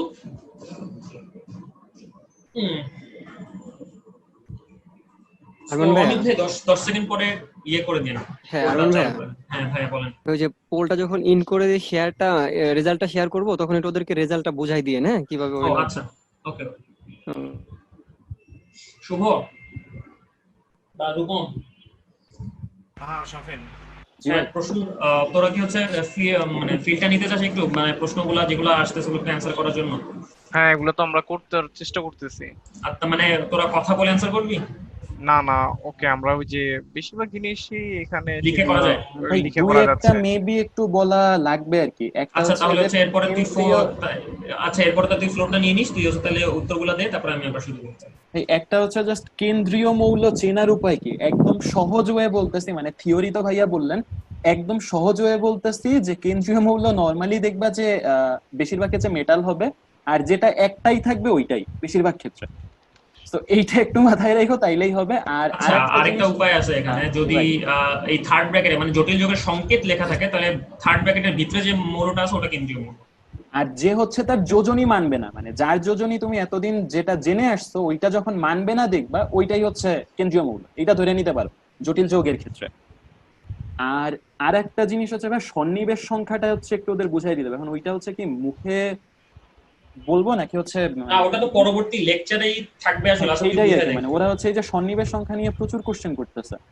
আচ্ছা ওকে, তাহলে তুই হচ্ছে তাহলে একটা এক্সট্রা পেজ আমি অ্যাড করে দিই, তুই হচ্ছে ওখানে লিখে তাহলে বুঝাই দেবে। ভাই আমার লেখার আসলে ওয়ে নাই, আমার কাছে ট্যাব নাই। ট্যাব নেই আর একটু তাহলে। আচ্ছা এই আর শুভ, কি। বল। তাহলে সন্নিবেশ বন্ধনটা ভাই বুঝে দিবি? সন্নিবেশ সংখ্যা মানে সন্নিবেশ সংখ্যা আর কি, এখন ওইটা যদি নেক্সট ক্লাসে নেক্সট লেকচারে থাকে তাইলে তো নেক্সট হ্যাঁ লেকচারেই বোঝানো হবে, এখন তো আচ্ছা ঠিক দরকার আছে, নেই তাইলে আর কি। তাহলে তো নেক্সট লেকচারেই থাকবে, তাহলে ওটা পেয়ে গেল। আচ্ছা আমাদের পোল শেষ। সন্নিবেশ সংখ্যা আল্লাহ, ওইটা তো এখানে যে তোমরা 50-50 হয়ে গেছো কেন বাবারা? আরে আশ্চর্য কথা। আচ্ছা যদিও ভাই ভাই মেজরিটি সঠিক ভাই অ্যান্সার দিছে। হ্যাঁ বল। আর একটা জিনিস একটু মানে হ্যাঁ ওই পোলের আগে আর একটা কোশ্চেন হচ্ছে, ওরা এই যে ভিবিটি নিয়ে কোশ্চেন করতেছে, হ্যাঁ ভ্যালেন্স বন্ড থিওরি। তো হ্যাঁ ভ্যালেন্স বন্ড থিওরিটা হচ্ছে মানে ভাই আমি হচ্ছে একদম সিম্পলি বললাম যে ভ্যালেন্স বন্ড থিওরি বুঝি নেই এতদিন ব্যালেন্স বন্ড থিওরি কি? মানে আমি হচ্ছে একটু সিম্পলি একটু বলে দেই ভাই, মানে একদম হ্যাঁ বল সিম্পলে ওদের জন্য বল। আর কি। তো একদম সিম্পলে হচ্ছে যে ভ্যালেন্স বন্ড থিওরি এতদিন তোমরা যেটা পড়ে আসছো এটাই ভ্যালেন্স বন্ড থিওরি, যে একদম বাইরের শেলের ইলেকট্রন গুলা বন্ড ফর্ম করবে, এইটাই হচ্ছে ভ্যালেন্স বন্ড থিওরি। এর বাইরে আসলে নতুন কিছু নাই, তোমরা এতদিন যে ধরনের বন্ড পড়ছো এটা ভ্যালেন্স বন্ড থিওরি পড়ছো। ওকে আচ্ছা শেষ। আচ্ছা ভাই আমাদের আর তেমন কোনো কমন কোশ্চেন নাই আর কি। আচ্ছা ওকে, মানে তোর কি এমন কোনো প্রশ্ন পাচ্ছিস যেটা কমন না কিন্তু খুবই ইন্টারেস্টিং বা মানে অ্যান্সার ওয়ার্দি? একটা জটিল যোগের নাম চাইছে আর কি, ওই যে না না না, এটা এটা এটা এটা না, এটা না। এটা দরকার নেই অবশ্য ওদের, হ্যাঁ মানে ইন্টারেস্ট জটিল সিলেবাসে যোগের নাই। নাম, নাম তো হচ্ছে নামই, মানে নাম তো যে কোনো জায়গায় মানে কোনো কনসেপচুয়াল কোনো প্রশ্ন প্রশ্ন এরকম। ওই যে আরেকটা কোশ্চেন ছিল যে কপার 3+ কখন কখন এটা তো হবে। অ্যান্সার দিছি আমি। এটা আবার কোশ্চেন করছে। আচ্ছা এটা এটা হচ্ছে যখন মানে হাইলি এক্সাইটিং মিডিয়া থাকে আর কি, মানে হাই টেম্পারেচারে কোনো একটা সিস্টেম কাজ করতেছে এবং ওই কপার 3+ কে স্টেবল করার মতো যথেষ্ট ভালো একটা দ্রাবক আছে, তখনই কাজ করবে, আর না হলে কাজ করবে না। আচ্ছা তাহলে আমরা এখানে পোলের অ্যান্সারে আসি এখন। তাই এখানে আমরা 50-50 তে ভাগ হয়ে গেছি অলমোস্ট। এটা তো এটা কেমন হইলো বাবারা? তোমরা দেখো এখানে এই সায়ানাইডের একটা স্ট্রং লিগ্যান্ড, রাইট? সায়ানাইড একটা স্ট্রং লিগ্যান্ড। তো যেহেতু সায়ানাইড একটা স্ট্রং লিগ্যান্ড, তাহলে স্ট্রং লিগ্যান্ড হলে কি হবে? চারটা সন্নিবেশ সংখ্যা হইলে DsP2, রাইট? সো DsP2 হইলে আকৃতি হবে হচ্ছে সমতলীয় বর্গাকার বা বর্গাকার সমতলীয়। মেজরিটি মানে 56% হচ্ছে সঠিক উত্তর দিয়েছে, কিন্তু আমি এটা এক্সপেক্ট করছিলাম এটা 80-20 হওয়া উচিত। সো আমরা হচ্ছে যাক, আমরা পরবর্তী পোলে হচ্ছে আবার এগুলো নিয়ে ডিসকাস করবো। ওকে, চৌম্বকীয় ধর্ম যেটা নিয়ে এতক্ষণ ধরে আমরা কথা বলতেছিলাম। সো এখানে দেখো ভাই আমরা 3টা চৌম্বকীয় ধর্ম লিখে রাখছি। যদিও চৌম্বকীয় ধর্মকে যদি আমি এই যে ফেরোম্যাগনেটিকের উপরে ভিত্তি করে আবার ভাগ করতে যাই, মানে যদি এখানে ফেরোম্যাগনেটিক আনি তাহলে আমাকে এখানে আরো অনেক কিছু আনা উচিত, যেমন ফেরিম্যাগনেটিজম আছে, অ্যান্টি ফেরোম্যাগনেটিজম আছে, অ্যান্টি ফেরিম্যাগনেটিজম আছে, সুপার প্যারাম্যাগনেটিজম আছে, এরকম অনেক টাইপের চৌম্বকত্ব আছে। কিন্তু মূলত চৌম্বকত্ব হচ্ছে দুই প্রকার। আমরা হচ্ছে এটাকে একটু বোঝার চেষ্টা করি চৌম্বকত্ব বলতে আসলে কি বোঝায়। সো এখানে একটা ক্লাসিক্যাল এটা কিন্তু কখনোই পিকচারাইজ করা যায় না, সো আমরা পিকচারাইজ করার চেষ্টা করব না। এখানে একটা ক্লাসিক্যাল মডেল আমরা মানে বোঝানোর সুবিধার্থে আমরা এখানে একটা ক্লাসিক্যাল মডেল দিছি, যে এটা হচ্ছে একটা পরমাণু নিউক্লিয়াস, এটা হচ্ছে একটা ইলেকট্রন, সেই ইলেকট্রনটা যে গোল গোল ঘুরতেছে, আসলে কিন্তু এটা গোল গোল ঘুরতেছে না। ইলেকট্রন হচ্ছে মানে বিভিন্ন কোয়ান্টাম স্টেটে থাকে আর কি। সো এটা কখনোই এইভাবে মনে করবো না যে ইলেকট্রন গোল গোল ঘুরতেছে। কিন্তু যেটা সত্য কথা সেটা হচ্ছে এই ইলেকট্রনটা একটা টাইনি ম্যাগনেটের মতো আচরণ করে। ওকে, কিন্তু ঘটনা হইতেছে যে এই টাইনি ম্যাগনেটটা, মনে করি যে এই ম্যাগনেটটার উপরে কোনো চৌম্বক ক্ষেত্র নাই, তার মানে ম্যাগনেটটা যে কোনো জায়গাতেই থাকতে পারে, রাইট? সে এইভাবে থাকলো, এখানে থাকলো, রাইট? সে ম্যাগনেটটা যে কোনো জায়গাতে থাকতে পারে। কিন্তু আমি যদি বাইরে থেকে একটা ম্যাগনেটিক ফিল্ড দিয়ে দিই, মনে করি যে এখানে একটা নর্থ আছে, এখানে একটা সাউথ আছে, তখন কিন্তু সে এই জায়গাটাতে ফিক্সড হয়ে গেল। এই জায়গাটা সে ফিক্সড হয়ে গেল, কারণ নর্থ সাউথকে আকর্ষণ করে, সাউথ নর্থকে আকর্ষণ করে। আমি যদি এখন এই ম্যাগনেটটাকে 180 ডিগ্রি ফ্লিপ করে এইভাবে নিয়ে যাই, রাইট, এভাবে নিয়ে যাই, এখানে নর্থ এখানে সাউথ, তাহলে কিন্তু আমার শক্তি সাপ্লাই করতে হবে, রাইট, আমার এনার্জি সাপ্লাই করতে হবে। এখন আমি যদি এটাকে 180 ডিগ্রি না ঘুরে আমি 90 ডিগ্রি ঘুরাইলাম, তাহলেও আমার শক্তি সাপ্লাই করতে হবে, কিন্তু সেই শক্তিটা আমার কম সাপ্লাই করতে হবে। তাহলে আমি হচ্ছে এখান থেকে আসলে মোটামুটি একটা আইডিয়া পাচ্ছি যে আমি একটা ম্যাগনেট যদি চিন্তা করি, সেই ম্যাগনেটটাকে আমি একটা ম্যাগনেটিক ফিল্ডে যে কোনো ওরিয়েন্টেশনেই রাখতে পারবো, শুধুমাত্র আমার শক্তি চেঞ্জ করতে হবে। আমি শক্তি কম দিলে সে একভাবে থাকবে, শক্তি বেশি দিলে সে আরেকভাবে থাকবে। আমি যে কোনো পরিমাণ শক্তি এটাকে দিতে পারি। কিন্তু ঝামেলা যেটা হয় ইলেকট্রনের জন্য, এই ম্যাগনেট গুলো হচ্ছে quantum magnet, right, quantized magnet. তাহলে এই ম্যাগনেট গুলা একটা নির্দিষ্ট দিক মেনে চলে, মানে আমি যদি এদেরকে একটা ম্যাগনেটিক ফিল্ডের মধ্যে রাখি, এই ম্যাগনেট গুলা হয় এইভাবে থাকে অথবা এইভাবে থাকে। খেয়াল করি কিন্তু একদম 0 ডিগ্রি আর 180 ডিগ্রিতে কিন্তু অ্যালাইন থাকে না, হয় এইভাবে থাকে না হলে এইভাবে থাকে। সো এই যে আমরা দুই রকমের ওরিয়েন্টেশন দেখতেছি, এই জন্যই আমরা বলি এই ইলেকট্রন ম্যাগনেট গুলো হচ্ছে কোয়ান্টাম ম্যাগনেট, মানে ওরা যে কোনো ডিরেকশনে অবস্থান করতে পারে না, তাদের এনার্জি এমন ভাবেই সিলেক্ট করা হয় যাতে করে সে হয় এইভাবে থাকবে না হলে সে এভাবে থাকবে। তো এখন আসি, এই যেহেতু আমরা ইলেকট্রনের দুই ধরনের ম্যাগনেটিক মোমেন্ট দেখতেছি, তাহলে যদি একটা অরবিটালে এরকম দুইটা ইলেকট্রন থাকে, তাহলে তারা একে অপরের ম্যাগনেটিক ইফেক্টকে ক্যান্সেল আউট করে দেয়। তার মানে যদি দুইটা ইলেকট্রন থাকে তাহলে ম্যাগনেটিক ইফেক্ট ক্যান্সেল আউট হয়ে যায়। ক্যান্সেল আউট হয়ে গেলে সেখানে নিট কোনো ম্যাগনেটিক মোমেন্ট আসলে পাওয়া যায় না, সো তখন সেই পদার্থটাকে আমরা বলি হচ্ছে ডায়াম্যাগনেটিক পদার্থ। আর যদি সেখানে কোনো সিঙ্গেল ইলেকট্রন থাকে, তখন ওই সিঙ্গেল ইলেকট্রনটার ম্যাগনেটিক প্রপার্টি বেঁচে থাকে, তার মানে বাইরে থেকে আমি যদি এক শক্তিশালী ম্যাগনেট অ্যাপ্লাই করি, তখন সে তার সাথে ইন্টারঅ্যাকশন করে। তো যখন সে ইন্টারঅ্যাকশন করে তখন সেটাকে আমরা বলি হচ্ছে প্যারাম্যাগনেটিক পদার্থ। আচ্ছা, এখন তাহলে ফেরোম্যাগনেটিক কাকে বলে? কোন একটা প্যারাম্যাগনেটিক পদার্থের যে এই ম্যাগনেট গুলো আছে, তারা যদি আপনা আপনি অ্যালাইন হয়ে চুম্বকত্ব প্রদর্শন করতে পারে, তার মানে এখানে হচ্ছে কাহিনী আছে, এখানে হচ্ছে আপনা আপনি বা স্বতঃস্ফূর্তভাবে অ্যালাইন হইতে হবে। যদি তারা স্বতঃস্ফূর্তভাবে অ্যালাইন হইতে পারে, তখন সেটাকে বলা হয় ফেরোম্যাগনেটিক পদার্থ। আমাদের জানাশোনা ফেরোম্যাগনেটিক পদার্থ একটা আছে, যেমন আয়রন একটা ফেরোম্যাগনেটিক পদার্থ, তারপর নিকেল ফেরোম্যাগনেটিক পদার্থ, তারপর ফেরাসোফেরিক অক্সাইড ফেরোম্যাগনেটিক পদার্থ। সো এরা সবাই হচ্ছে ফেরোম্যাগনেটিক পদার্থ। কিন্তু আমাদের মাথায় রাখতে হবে ফেরোম্যাগনেটিক পদার্থ আসলে এক ধরনের প্যারাম্যাগনেটিক পদার্থ। আর প্যারাম্যাগনেটিক পদার্থ কারা? যাদের সিঙ্গেল ইলেকট্রন থাকে, রাইট, আনপেয়ার্ড ইলেকট্রন থাকে। মনে করি 4টা আনপেয়ার্ড ইলেকট্রন আছে, এটা প্যারাম্যাগনেটিক পদার্থ। একটা আনপেয়ার্ড ইলেকট্রন আছে, এটাও প্যারাম্যাগনেটিক পদার্থ। কিন্তু এটার প্যারাম্যাগনেটিজম আর এটার প্যারাম্যাগনেটিজম আসলে সেম না। আবার যদি আমি এভাবে চিন্তা করি, এটাকে কি ফেরোম্যাগনেটিকে বা এটাকে ফেরোম্যাগনেটিকে পরিবর্তন করা পসিবল কিনা, সেটাও আসলে এটার উপরেই ডিপেন্ড করে। তো আশা করি ম্যাগনেটিজম সম্পর্কে আইডিয়াটা বুঝছি। এখন আমরা ভিবিটি অনুযায়ী ম্যাগনেটিজম দিয়ে কিভাবে কাহিনীকলাপ করা যায় সেটা একটু দেখবো আর কি। সো এখানে আমরা একটু দেখি, যেখানে একটা দুর্বল লিগ্যান্ড ছিল, রাইট। সো দুর্বল লিগ্যান্ডরা যেটা করে, দুর্বল লিগ্যান্ডরা হচ্ছে ইলেকট্রনকে পেয়ার্ড আপ করতে পারে না। সো যার কারণে দুর্বল লিগ্যান্ড ওয়ালা যে পদার্থগুলো আছে, তারা বেশিরভাগই হয় হচ্ছে প্যারাম্যাগনেটিক। ওকে, প্যারাম্যাগনেটিক। আচ্ছা, তাহলে এদের সম্পর্ক কি হবে? sp3d2, এটা তো আমরা বুঝি। আচ্ছা, এখানে আসি K4Fe6। এখানে যে স্ট্রং লিগ্যান্ড আছে, স্ট্রং লিগ্যান্ড গুলো হচ্ছে ইলেকট্রনকে পেয়ার্ড আপ করতে পারে, তার মানে এদের প্যারাম্যাগনেটিজম হচ্ছে কম হয়। এখন খেয়াল করি, এখানে যেমন এটা ডায়াম্যাগনেটিক হয়ে গেছে, এটা তো আমরা বুঝছি কারণ উদাহরণটাই আমরা এমনি নিছি। এখন যদি মনে করি উদাহরণটা এরকম হইতো, Fe2+ দিয়ে আমরা উদাহরণ দিতাম, হ্যাঁ, Fe3+ দিয়ে যদি আমরা উদাহরণটা দিতাম, তখন কিন্তু ডি অরবিটালে 5টা ইলেকট্রন ছিল, রাইট। ডি অরবিটালে 1টা 2টা 3টা 4টা 5টা ইলেকট্রন ছিল ডি অরবিটালে।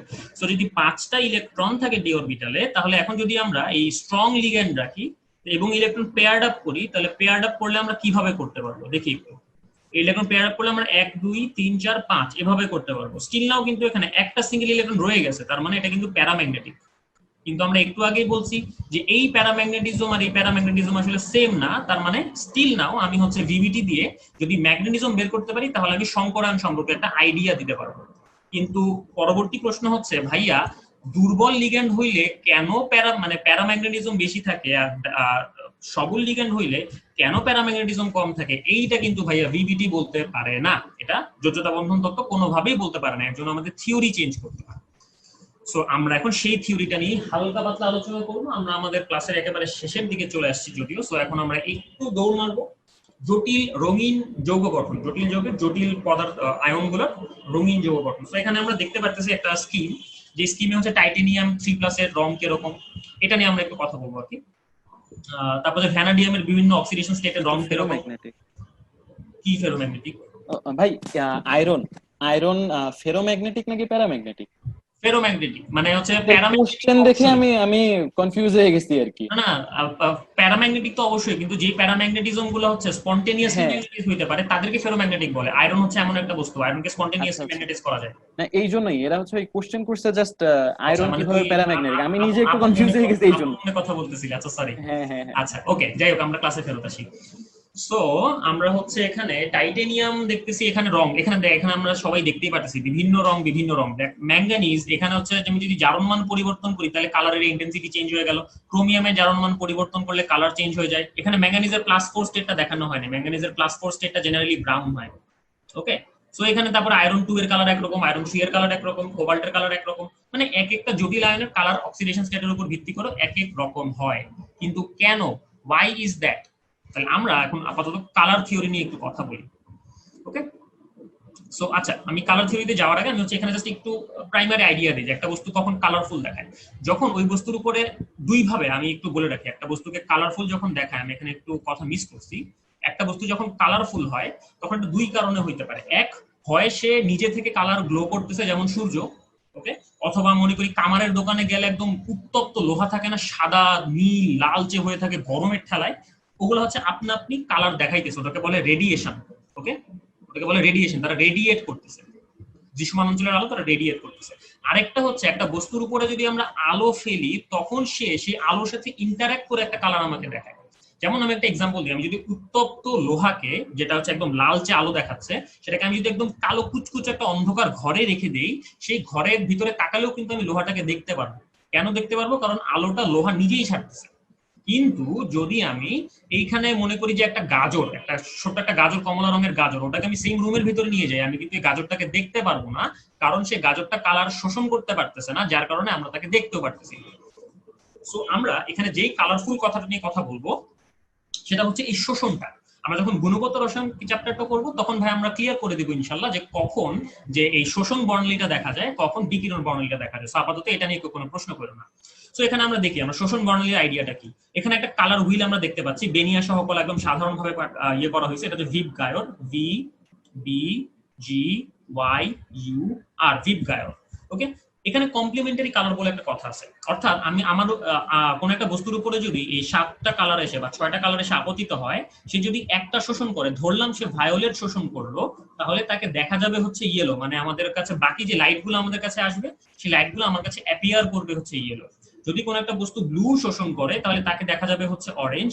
সিমিলারলি যদি কোনো একটা বস্তু অরেঞ্জ শোষণ করে তাহলে তাকে দেখা যাবে হচ্ছে ব্লু। সো এখানে যে এই জায়গাটাতে আমরা এটা দেখানোর চেষ্টা করছি যে ব্লু হলুদ শোষণ করলে তাকে দেখা যাবে হচ্ছে বেগুনি, নীল শোষণ করলে তাকে দেখা যাবে হচ্ছে কমলা। তার মানে গাজর যে কমলা রঙের দেখায় এটা আসলে নীল আলো শোষণ করার কারণে, একটু মাথায় রাখবেন।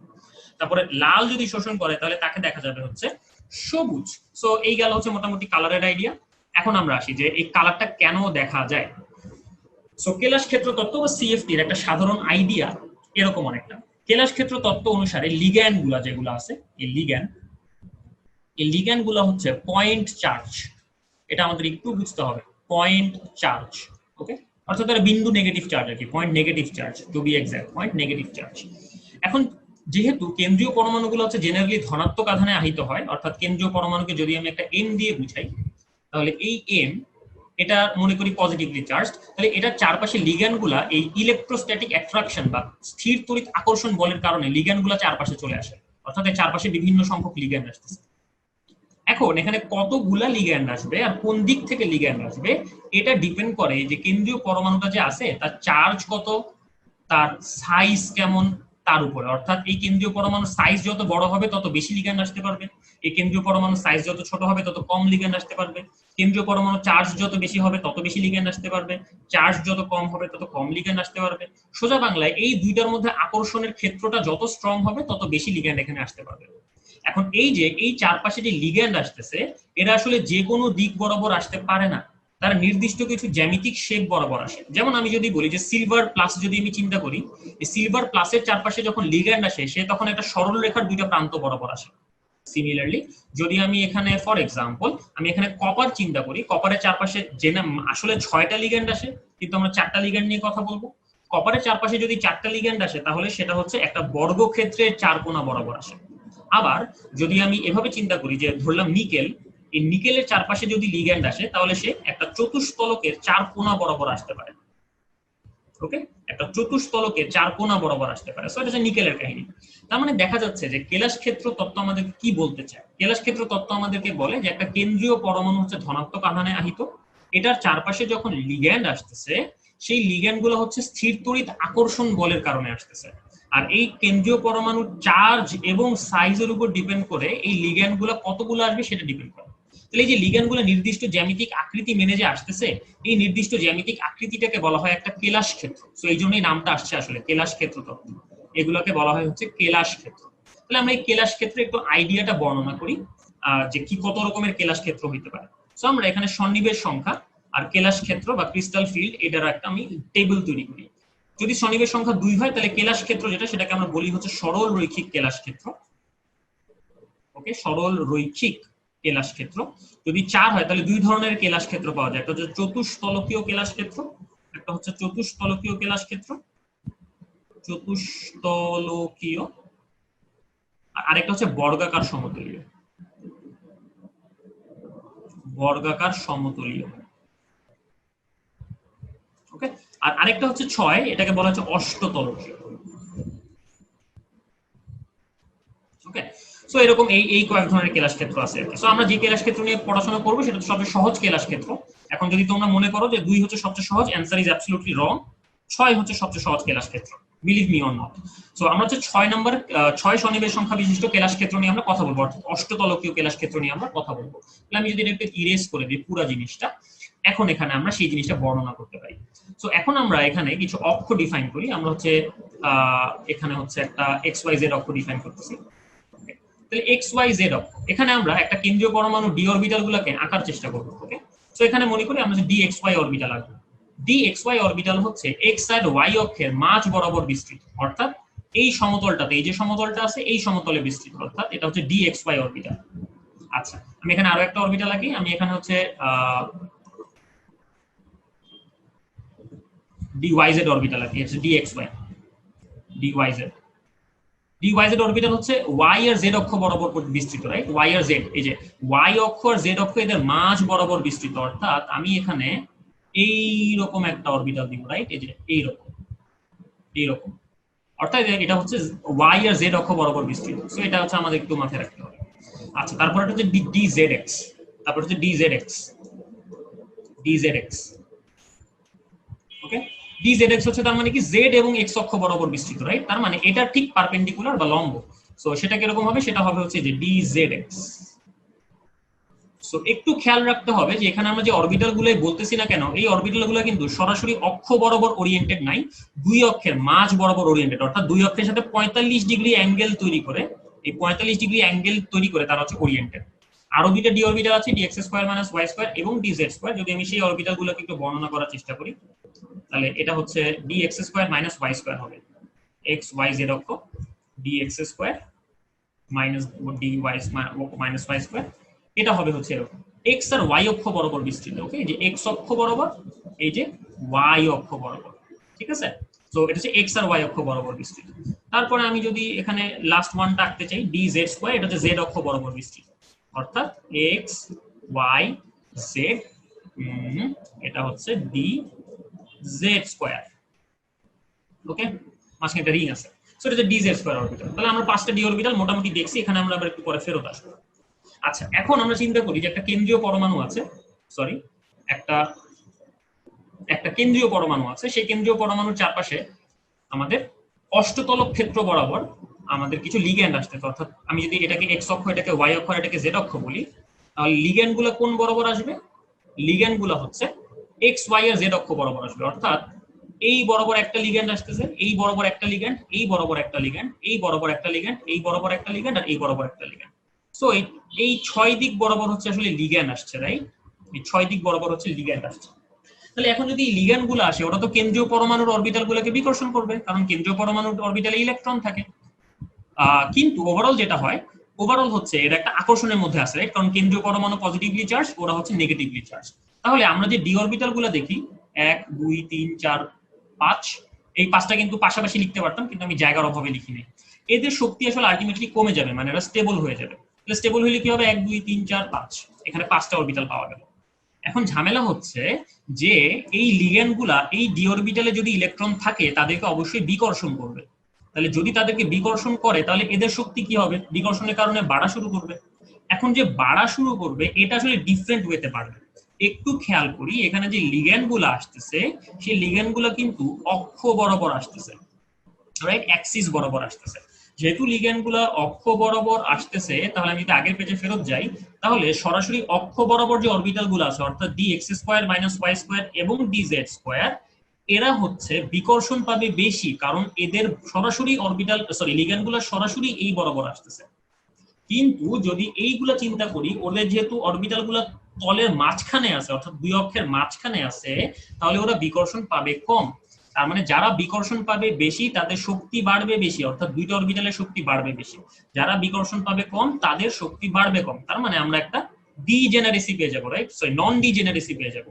তাহলে এই নন ডিজেনারেসি এনার্জি গ্যাপটাকে বলা হয় ডেল্টা ও।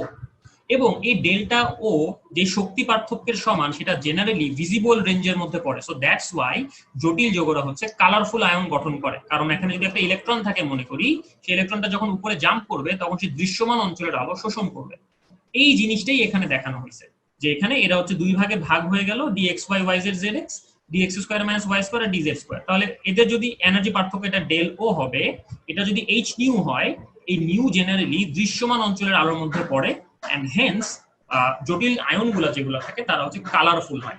সো যেমন আমি একটা এক্সাম্পল দেখাই যে টাইটেনিয়াম 2+ আয়নের জন্য, টাইটেনিয়াম 2+ আয়ন, টাইটেনিয়াম 2+ আয়নের জন্য কালারটা কেন এরকম, কারণ সে কোন রেঞ্জে আলো শোষণ করে। কালার কেন বেগুনি, সে কোন রেঞ্জে আসলে আলো শোষণ করে, সে হচ্ছে কালার যেহেতু বেগুনি সে হচ্ছে তার ইয়েলো রেঞ্জে বা হলুদ রেঞ্জে সে আলো শোষণ করে। সো এই হচ্ছে একটা জেনারেল আইডিয়া।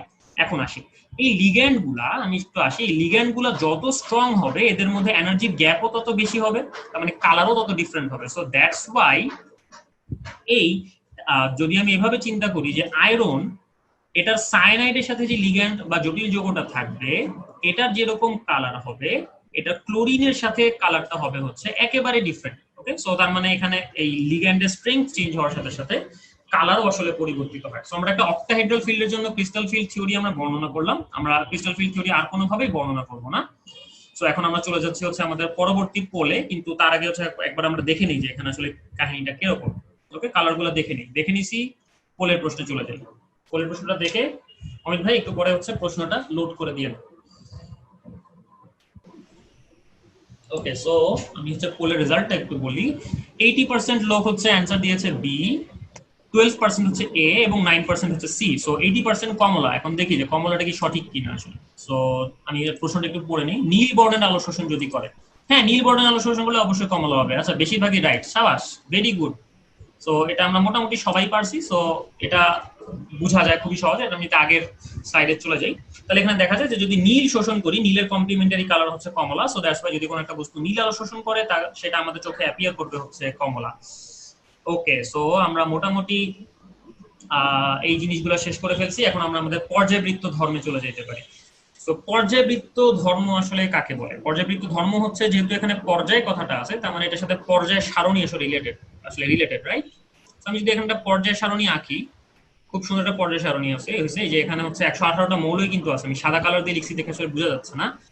সো ওকে, তো এখানে হচ্ছে যে পর্যায় সারণীর মধ্যে এখানে আমি একটু কাহিনী বলি আর কি। তো পর্যায় সারণীর মধ্যে আমি যদি পর্যায় চেঞ্জ করি, অর্থাৎ আমি যদি প্রথম থেকে দ্বিতীয় থেকে তৃতীয় পর্যায়ে যাই, তাহলে যেই সকল ধর্মগুলা একই প্যাটার্নে চেঞ্জ হয় তাদেরকে হচ্ছে পর্যায়বৃত্ত ধর্ম বলা হয়। আমি আবার বলছি, একই pattern, same pattern, okay, not same value. যেমন আমি যদি বলি আয়নীকরণ শক্তি একই পর্যায়ের বাম থেকে ডানে গেলে হচ্ছে বাড়তে থাকে, পরবর্তী পর্যায়ে গেলে আবার কমে যায়, আবার বাড়তে থাকে, কিন্তু দ্যাট ডাজন্ট নেসেসারিলি মিন যে দ্বিতীয় পর্যায়ের এই মৌলটার আয়নীকরণ শক্তি যা হবে এই মৌলটার আয়নীকরণ শক্তি তাই হবে না। এই দুইটা আয়নীকরণ শক্তির মধ্যে পার্থক্য আছে, কিন্তু একই পর্যায়ে ট্রেন্ডটা একই রকম হবে। যেমন এটা বাড়বে, তারপরে হচ্ছে এখানে বেড়ে সর্বোচ্চ হবে, তারপরে এখানে আবার কমে, আবার বাড়বে, আবার কমে, আবার বাড়বে।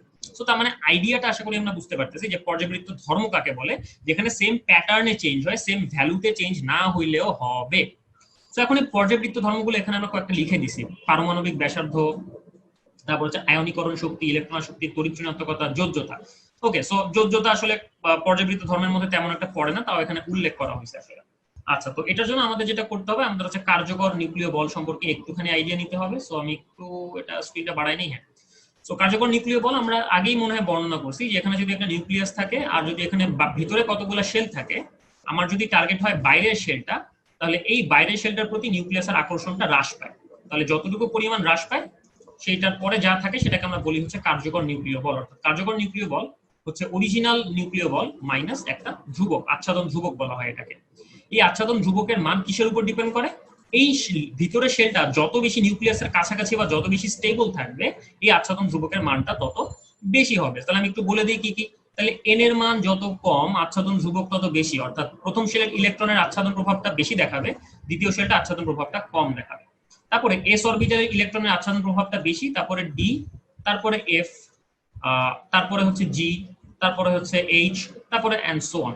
ওকে, তারপরে আসি যে ফিল্ড শেল যেটা, অর্থাৎ যদি কোনো একটা শেল পরিপূর্ণ হয় তার আচ্ছাদন প্রভাবটা হচ্ছে পার্শিয়ালি ফিল্ড বা আনফিল্ড শেলের চাইতে হচ্ছে বেশি হবে। অর্থাৎ যদি আমাদের একটা P6 শেল থাকে, এই P6 শেলের আচ্ছাদন প্রভাব হচ্ছে P2 থেকে বেশি হবে।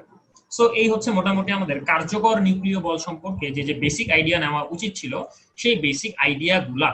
আচ্ছা, সো এখন এই গেল হচ্ছে মোটামুটি আমাদের এই সিনারিও। এখন আমরা আসি হচ্ছে পরবর্তী পেজে। সো এখানে আমরা পারমাণবিক ব্যাসার্ধ ডিফাইন করতেছি। সো এখন পারমাণবিক ব্যাসার্ধ ডিফাইন করতে যে আমাদের একটা সমস্যায় পড়তে হয়, সেটা হচ্ছে আসলে ব্যাসার্ধ বলতে কি বোঝায় মেইনলি। সো ব্যাসার্ধ বলতে মেইনলি বুঝায়, আমরা জানি যেটা একটা বৃত্ত আছে, এই বৃত্তের কেন্দ্র থেকে হচ্ছে এই টার্মিনাল পর্যন্ত যে ডিসটেন্স, এটাকেই বলা হয় ব্যাসার্ধ। কিন্তু একটা পরমাণুর কেন্দ্র নিউক্লিয়াস বুঝছি, কিন্তু বাইরের যে আবরণটা এটা আসলে কোনটা? কারণ ইলেকট্রনের নির্দিষ্ট কোনো পজিশন নাই, সে যে কোনো জায়গাতেই থাকতে পারে। আমরা একটা সম্ভাবনা ঘনত্ব আঁকতে পারি যে ইলেকট্রনের কোন জায়গাতে থাকার সম্ভাবনা কত।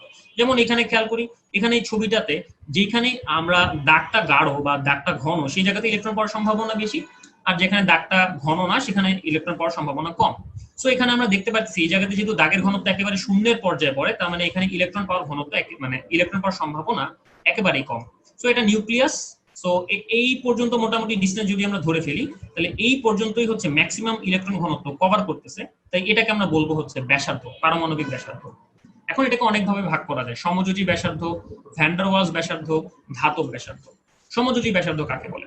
যদি দুটা পরমাণু, এই দুটা পরমাণু সমযোজী বন্ধনে আবদ্ধ হয়, তাহলে তাদের নিউক্লিয়াসের মধ্যবর্তী যে দূরত্ব তার ঠিক অর্ধেক পরিমাণকে বলা হয় সমযোজী ব্যাসার্ধ। অর্থাৎ এটা হচ্ছে কোভ্যালেন্ট রেডিয়াস, সমযোজী দূরত্ব, এটা হচ্ছে কোভ্যালেন্ট এটা হচ্ছে কোভ্যালেন্ট ডিসটেন্স, সমযোজী দূরত্ব, এবং এটা হচ্ছে কোভ্যালেন্ট রেডিয়াস বা সমযোজী ব্যাসার্ধ। ভ্যান ডার ওয়ালস ব্যাসার্ধ কাকে বলে?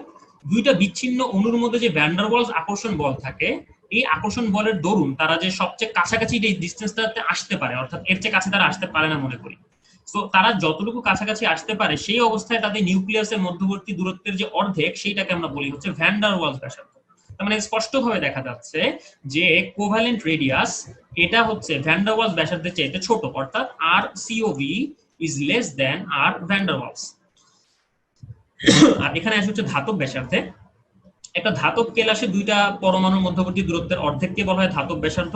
এখন এটা ডিপেন্ড করে কয়েকটা ফ্যাক্টরের উপরে, যে ধাতব বন্ধনটা কতটুকু স্ট্রং, ধাতব বন্ধনটা কতটুকু স্ট্রং, এবং আরেকটা জিনিসের উপর ডিপেন্ড করে, সেটা হচ্ছে এখানে এই ধাতুটার কেলাসের গঠনটা কিরকম, অর্থাৎ তার সন্নিবেশ সংখ্যা কত আসলে। সো যাই হোক, আমরা হচ্ছে একটু এই জিনিসটা একটু বোঝার চেষ্টা করি। আচ্ছা, এখানে আমরা আরেকটা পোল দিচ্ছি। সো এখানে হচ্ছে এই অ্যানসারটা করা লাগবে আর কি। সো অমিত ভাই একটু পোলটা দিয়ে দেন।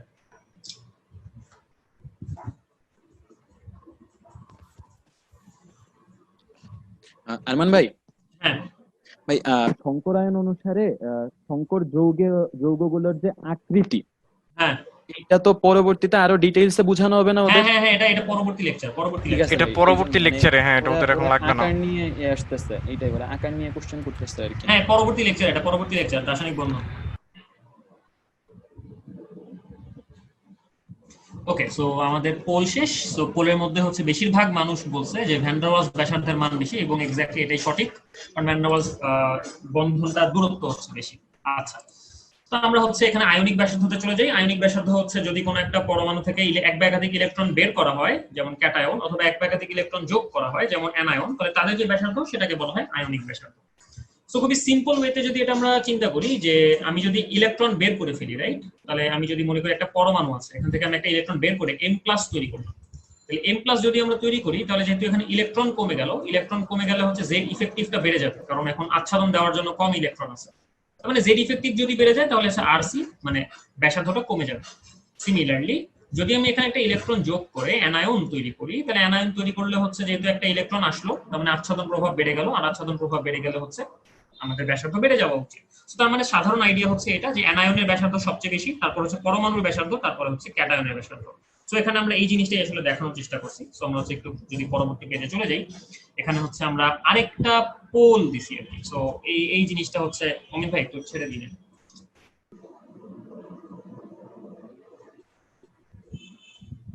আচ্ছা, এখানে O2 মাইনাস মানে কিন্তু পারক্সাইড আয়ন না, এটা হচ্ছে অক্সাইড আয়ন। ও বড় উপরে হবে 2 মাইনাস। ওকে, সো এটা একটু খেয়াল রাখি আমরা। এখানে হচ্ছে এইটার মানে হচ্ছে O2 মাইনাস, আর N3 মাইনাস মানে হচ্ছে এইটা। ওকে,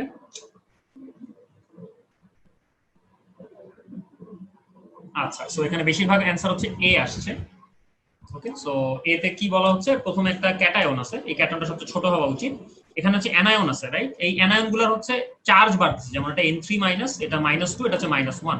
সো যেহেতু এখানে নাম্বার অফ ইলেকট্রনসও বেশি, এটা ব্যাসার্ধও বেশি হবে, so answer is yes, answer হচ্ছে এ। ওকে, আমরা হচ্ছে পরবর্তী স্লাইডে চলে যাই। তো এখানে আয়নীকরণ শক্তি নিয়ে আমরা কথা বলতেছি। আয়নীকরণ শক্তি হচ্ছে কোনো একটা পরমাণু থেকে যদি ইলেকট্রন বের করতে হয় আমার, তাহলে কি পরিমাণে এনার্জি দেওয়া লাগবে। সো এগেইন আমি যদি এইভাবে চিন্তা করি, যেহেতু এই ইলেকট্রনটার প্রতি নিউক্লিয়াসের আকর্ষণ আছে, তাহলে আকর্ষণ যত বেশি হবে আমাদের আয়নীকরণ শক্তিও তত বেশি হবে। তাহলে আমি যদি বাম থেকে ডান দিকে চিন্তা করি, বাম থেকে ডান দিকে গেলে জেড ইফেক্টিভ আর কি বাড়ে, রাইট। কেন জেড ইফেক্টিভ বাড়ে? কারণ নিউক্লিয়াসে হচ্ছে চার্জের পরিমাণ বাড়তেছে। তাহলে যদি জেড ইফেক্টিভ বাড়ে, তাহলে আয়নীকরণ শক্তিও অবশ্যই বাড়বে। তাহলে আমি যদি এভাবে চিন্তা করি যে আমি যদি বাম থেকে ডানে যাই, যেমন এখানে আমি লিথিয়াম থেকে শুরু করি, লিথিয়াম থেকে আমি বেরিলিয়ামে গেছি, তারপর হচ্ছে বোরন, কার্বন, নাইট্রোজেন, এখানে আয়নীকরণ শক্তির ট্রেন্ডটা হচ্ছে বাড়ছে, রাইট। তারপর আমি যখন আবার সোডিয়ামে চলে গেলাম, তখন আবার আয়নীকরণ শক্তিটা কমে গেল। সো এটা হচ্ছে আমাদের বাম থেকে ডানে যাওয়ার যে ট্রেন্ডটা। উপর থেকে নিচে গেলে যেটা হয়, যেহেতু নতুন নতুন শেল যুক্ত হয়, নতুন শেল যুক্ত হলে হচ্ছে জেড ইফেক্টিভটা কমতে থাকে। তার মানে বাইরের ইলেকট্রনটার প্রতি আকর্ষণও নিউক্লিয়াসের কমতে থাকে। তখন উপর থেকে নিচে গেলে যেটা হয়, উপর থেকে নিচে গেলে হচ্ছে আয়নীকরণ শক্তিটা কমতে থাকে। অর্থাৎ এইখানে লিথিয়ামের চাইতে সোডিয়ামের আয়নীকরণ শক্তিটা কম হবে। কিন্তু যদি আমি এইভাবে চিন্তা করি যে আচ্ছা, একটা পরমাণুর প্রথম ইলেকট্রন আমি বের করলাম, এটাকে বলা হয় হচ্ছে প্রথম আয়নীকরণ শক্তি। ওখান থেকে আরো একটা ইলেকট্রন বের করলে দ্বিতীয় আয়নীকরণ শক্তি। যেহেতু এটা অলরেডি পজিটিভ, তাহলে আরো একটা ইলেকট্রন বের করতে আমার আরো বেশি শক্তি দেওয়া লাগবে। সো দ্যাটস ওয়াই সবসময় প্রথম আয়নীকরণ শক্তির চাইতে দ্বিতীয় আয়নীকরণ শক্তির মানটা বেশি হবে। আচ্ছা, সো এখানে আমরা আরেকটা পোলে আসছি, এটা একটু দেখা উচিত।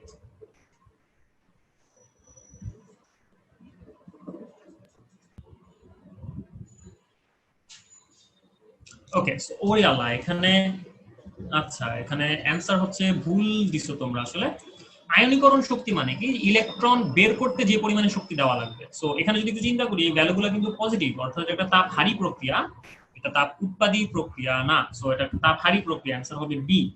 যাই হোক, সো আমরা হচ্ছে আবার সামনে এগিয়ে। সো আয়নীকরণ শক্তির এখানে আমরা হচ্ছে এখানে আইডিয়াগুলো বর্ণনা করছি যে পারমাণবিক আকার বৃদ্ধির সাথে সাথে আয়নীকরণ শক্তি হ্রাস পায়, কারণ পারমাণবিক আকার বৃদ্ধি পাইলে ভিতরের শেলে ইলেকট্রন বাড়ে। সো দ্যাটস ওয়াই নিউক্লিয়াসের আকর্ষণ ক্ষমতা কমে যায়, আয়নীকরণ শক্তি হচ্ছে কমে যায়। নিউক্লিয়াসের আধান বাড়লে নিউক্লিয়াসের আকর্ষণ ক্ষমতা বেড়ে যায়, সো আয়নীকরণ শক্তির মান বাড়ে। পূর্ণ বা অর্ধপূর্ণ অরবিটাল যেগুলো আছে, তারা বেশি স্থিতিশীল হয়, তারা হচ্ছে নিউক্লিয়াসকে তারা হচ্ছে খুব বেশি স্থিতিশীল হয়, তাদের থেকে ইলেকট্রন বের করতে কষ্ট হয়, সো আয়নীকরণ শক্তি হচ্ছে বেড়ে যায়। সো এই জিনিসটাকে আমরা হচ্ছে এখানে দেখানোর চেষ্টা করছি। আসলে বেরিলিয়াম আর বোরন, এটা হচ্ছে ডানে অবস্থিত, এটা হচ্ছে বামে অবস্থিত। সো আমাদের স্বাভাবিকভাবে বোরনের আয়নীকরণ শক্তি বেশি হওয়া উচিত, কিন্তু এখানে যেটা হয়, এখানে 2s অরবিটাল আর এখানে হচ্ছে 2p অরবিটাল। সো যেহেতু 2p অরবিটালটা এখানে 2s যারা আচ্ছাদিত, রাইট, এটা হচ্ছে আচ্ছাদন করে রাখছে, আচ্ছাদিত, এটা আচ্ছাদন করে রাখছে 2p অরবিটালকে। সো যেহেতু 2p অরবিটালকে এখানে 2s অরবিটাল আচ্ছাদন করে রাখছে, সো এখানে 2p অরবিটাল থেকে ইলেকট্রন বের করতে আমার কম শক্তি প্রয়োজন। সো দ্যাটস ওয়াই এখানে যদিও বোরনের আয়নীকরণ শক্তি বেশি হওয়ার কথা, কিন্তু এখানে বেরিলিয়ামের আয়নীকরণ শক্তি বেশি। তারপরে আসি যে নাইট্রোজেন, অক্সিজেন। নাইট্রোজেনের P3 কনফিগারেশন আর অক্সিজেনের হচ্ছে P4 কনফিগারেশন। P3 কনফিগারেশন হচ্ছে অর্ধপূর্ণ, বেশি স্টেবল। তার মানে এই P3 কনফিগারেশন থেকে ইলেকট্রন বের করতে আমার বেশি শক্তি প্রয়োজন।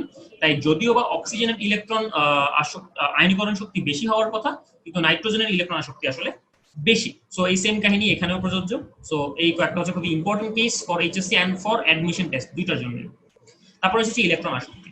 এই আইডিয়াটা ঠিক উল্টা, অর্থাৎ আয়নীকরণ শক্তি যেমন একটা পরমাণুর একটা ইলেকট্রন বের করতে যে পরিমাণে শক্তি লাগে, এটা হচ্ছে একটা ইলেকট্রনকে যদি আমি বাইরে থেকে যোগ করি তাহলে যে পরিমাণে এনার্জির চেঞ্জ হয়। সো যদি ক্লোরিনের মধ্যে আমরা একটা ইলেকট্রন দেই তাহলে যে 348 কিলোজুল এনার্জি শক্তি বের হতে আসে। সো দ্যাটস ওয়াই আমরা বলতেছি এটা ইলেকট্রন আসক্তি হচ্ছে -348 কিলোজুল পার মোল। কিন্তু যদি আমি এভাবে চিন্তা করি যে অক্সিজেন এটা প্রথম আয়নীকরণ শক্তি নেগেটিভ, কিন্তু আমি যদি আরো একটা অক্সিজেন এখানে যোগ করি তাহলে এটা আয়নীকরণ শক্তি হয়ে যাবে পজিটিভ। কেন? কারণ প্রথম ইলেকট্রনটা দেওয়ার পরে সে আসলে আর ইলেকট্রন নিতে যাচ্ছে না, তাহলে আমি যদি জোর করে আরো একটা ইলেকট্রন তাকে দিতে চাই তখন আমার শক্তি বাইরে থেকে সাপ্লাই করতে হবে। সো এই হচ্ছে আমাদের ইলেকট্রন আসক্তির আইডিয়া। এটাও একদম সেম ভাবে চেঞ্জ হয়, অর্থাৎ কার্যকর নিউক্লিয় বল বাড়লে এটা বাড়ে, কার্যকর নিউক্লিয় বল কমলে এটা কমে। সো এখানে ইলেকট্রন আসক্তি হচ্ছে এইভাবে পরিবর্তিত হয়, অর্থাৎ পারমাণবিক সংখ্যা যদি একই পর্যায়ে বাড়ে তাহলে ইলেকট্রন আসক্তি হচ্ছে বাড়তে থাকে, তারপরে আবার কমে যায়, তারপরে আবার বাড়তে থাকে, তারপরে আবার কমে যায়। সো এটা হচ্ছে আমাদের মোটামুটি আইডিয়া। কিন্তু এখানে একটা এক্সেপশন আছে, সেটা হচ্ছে হ্যালোজেন গ্রুপের ক্ষেত্রে। আমাদের যেহেতু উপর থেকে নিচে গেলে ইলেকট্রন আসক্তি কমার কথা, কিন্তু ক্লোরিনের হচ্ছে ফ্লোরিনের চাইতে বেশি। কেন এটা হয়? কারণ ফ্লোরিন হচ্ছে সাইজ এক্সট্রিমলি ছোট। সো এখানে যদি আমরা একটা এক্সট্রা ইলেকট্রন নিয়ে আসি সেই ক্ষেত্রে বিকর্ষণটা অনেক বেশি হয়। সো দ্যাটস ওয়াই ফ্লোরিন বাইরের ইলেকট্রনকে ক্লোরিনের মতো আকর্ষণ করতে পারে না। সো দ্যাটস ওয়াই যেটা হয় এখানে এই ঘটনাটা আসলে ঘটে। ওকে, তারপরে হচ্ছে এইখানে আরেকটা প্রশ্ন আছে। সো এই প্রশ্নটা আপনারা অ্যানসার করেন।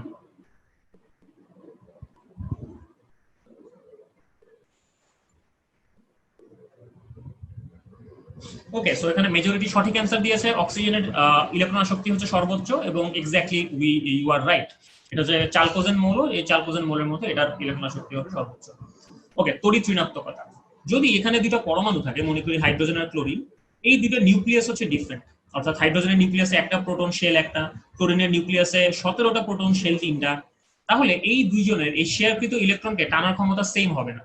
সো এই ক্ষেত্রে যেটা হয় যে ক্লোরিন এটার ইলেকট্রন টানার ক্ষমতা বেশি বিধায় সে হাইড্রোজেন থেকে ইলেকট্রন ঘনত্ব নিজের দিকে টান দেয়, যার কারণে হাইড্রোজেনের উপরে পার্শিয়াল পজিটিভ এবং ক্লোরিনের উপরে পার্শিয়াল নেগেটিভ চার্জ তৈরি হয়। এটাকে বলা হয় হচ্ছে পোলারন। ওকে, এটাকে বলা হচ্ছে পোলারাইজেশন বা পোলারন।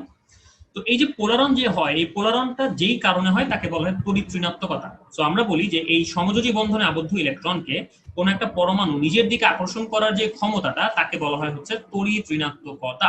সো এগেইন, যত এফেক্টিভ নিউক্লিয়ার চার্জ বা জেড ইফেক্টিভ যত বেশি হবে, তড়িৎ ঋণাত্মকতাও তত বেশি হবে। সো এখানে আমরা একটা চার্ট দেখাইছি যে বাম থেকে ডানে গেলে তড়িৎ ঋণাত্মকতা হচ্ছে বাড়ছে, আবার যদি আমি নিচে যাই তাহলে তড়িৎ ঋণাত্মকতা কমা শুরু করছে, রাইট? কমা শুরু করছে। সো এই হচ্ছে মোটামুটি আমাদের এই জায়গাটার আইডিয়া। আচ্ছা, তারপরে আসি এখানে আমরা হচ্ছে বাম থেকে ডানে গেলে কি হয় এটা আমরা একবার দেখাই দিলাম যে বাম থেকে ডানে গেলে আয়নীকরণ শক্তি হচ্ছে বাড়বে, অধাতব ধর্ম এই সবগুলো জিনিসপত্র বাড়বে, আবার কমবে হচ্ছে এগুলা। ওকে, সো এইটা এটা হচ্ছে আমরা এতক্ষণ ধরে বর্ণনা করছি। সো এটা যখন আমরা পিডিএফটা হাতে পাবো তখন হচ্ছে এটা আমরা একবার দেখে নিব, এটা আমরা এতক্ষণ ধরে পুরোপুরি বর্ণনা করছি। ওকে, তারপরে হচ্ছে এখানে একই গ্রুপ বরাবর যদি উপর থেকে নিচে যাওয়া যায় তাহলে কোন জিনিসগুলো বাড়বে কোন জিনিসগুলো কমবে এটা নিয়ে আমরা এতক্ষণ ধরে কথা বললাম। সো এটা আমরা পিডিএফটা দেখে নিতে পারবো। এখন আসি, এখানে যেমন জেননের কিছু যৌগ আছে, যেমন xenon difluoride, xenon টেট্রাফ্লোরাইড, xenon hexafluoride, এদের কিছু সংকরায়ন বলা আছে। যদিও এই সংকরায়নগুলো আমরা নেক্সট ক্লাসে খুব ভালোভাবে ব্যাখ্যা করব, তারপরেও আমরা হচ্ছে একবার একটা গ্লেন্স নিয়ে নিই যে কোনটা শেপ কিরকম। যেমন এটা হচ্ছে জেনন হেক্সাফ্লোরাইড। ওকে, সো এখানে আমাদের শেপগুলোর নাম দেওয়া আছে এবং শেপগুলোর ছবি দেওয়া আছে। আমরা এটা কেন এভাবে হয় কিভাবে হয় এটা আমাদের নেক্সট লেকচারের পুরো আলোচনার বিষয় এটা। সো আমরা এটা নিয়ে আপাতত মাথা না ঘামাই, এটা জাস্ট একটু মাথায় রাখি আর কি যে কোনটা কিরকম। আচ্ছা, তারপর হচ্ছে ক্লাথ্রেট যৌগ। আচ্ছা, ক্লাথ্রেট যৌগ কাদেরকে বলে? ক্লাথ্রেট যৌগ হচ্ছে এমন সব পদার্থ যেখানে একটা পকেটের ভিতরে আরেকটা পদার্থ অবস্থিত। যেমন ধরি যে এখানে হচ্ছে ডাইফেনল একটা যৌগ আছে, রাইট? সো এই ডাইফেনল গুলো হাইড্রোজেন বন্ধনের মাধ্যমে নিজেদের সাথে একটা এরকম ট্রাইমার তৈরি করতে পারে। এখন এই ট্রাইমারের মধ্যে যে ফাঁকা জায়গাটা আছে, এই ফাঁকা জায়গাটা হচ্ছে কতগুলো পদার্থ রাখার জন্য যথেষ্ট আর কি। যেমন এখানে আমি আর্গন পরমাণু রাখতে পারি, কারণ আর্গন পরমাণু সাইজ হচ্ছে এই পকেটটার সমান। সো এখন এই যে এই জমাট বাঁধা অবস্থাটা যে পাওয়া গেল, এই জমাট বাঁধা অবস্থাটাকে বলা হয়েছে ক্লাথ্রেট যৌগ। এই ক্লাথ্রেট যৌগের বিভিন্ন ব্যবহার আছে, এগুলোকে আমরা ড্রাগ ডেলিভারি সিস্টেমে ইউজ করতে পারি। আবার আমাদের সমুদ্রের তলদেশে যে মিথেন আছে সেই মিথেন গুলো আসলে পানির মধ্যে ক্লাথ্রেট হিসেবে থাকে। সো ওগুলোকে জ্বালানি হিসেবে আমরা ব্যবহার করি। সো এরকম অনেকগুলো ক্লাথ্রেট যৌগ আমাদের পসিবল, এটা জাস্ট চেহারা দেখে নেওয়ার জন্য। আচ্ছা, তারপরে হচ্ছে আমরা এখানে মৌলসমূহের অক্সাইড ধর্ম দেখতে পারি। আমরা জানি যে একটা সাধারণ কথা যে ধাতব অক্সাইডটা হচ্ছে ক্ষারীয় আর অধাতব অক্সাইডটা হচ্ছে অম্লীয়। ওকে, অধাতব অক্সাইডটা হচ্ছে অম্লীয়। যেহেতু বাম থেকে ডানে গেলে ধাতব ধর্ম কমতে থাকে, তাহলে অক্সাইড সমূহের ক্ষার ধর্ম কমতে থাকবে, অম্ল ধর্ম বাড়তে থাকবে। তাহলে মাঝ বরাবর যারা থাকবে তারা হচ্ছে উভধর্মী হবে। যেমন আমি যদি এখানে বলি এই যে অ্যালুমিনিয়াম এই পুরা তৃতীয় পর্যায়ের মাঝ বরাবর আছে, তার মানে এটা হচ্ছে আমাদের উভধর্মী। তো আরো ডান দিকে গেলে হচ্ছে আমরা অম্লধর্মী পাবো, আরো বাম দিকে গেলে আমরা ক্ষারধর্মী অক্সাইড পাবো। এটার মানেটা কি আসলে? ক্ষারধর্মী অক্সাইড মানে ওরা অ্যাসিডের সাথে বিক্রিয়া করে, অম্লধর্মী অক্সাইড মানে ওরা ক্ষারের সাথে বিক্রিয়া করে, আর উভধর্মী অক্সাইড মানে ওরা অ্যাসিডের সাথেও বিক্রিয়া করে, ওরা ক্ষারের সাথেও বিক্রিয়া করে। ওকে, সো তার মানে এই ছিল আমাদের মোটামুটি প্রথম লেকচার। সো সবাই ভালো থাকবা, সুস্থ থাকবা। সো আমি এখান থেকে বিদায় নিচ্ছি, সবাইকে খোদা হাফেজ।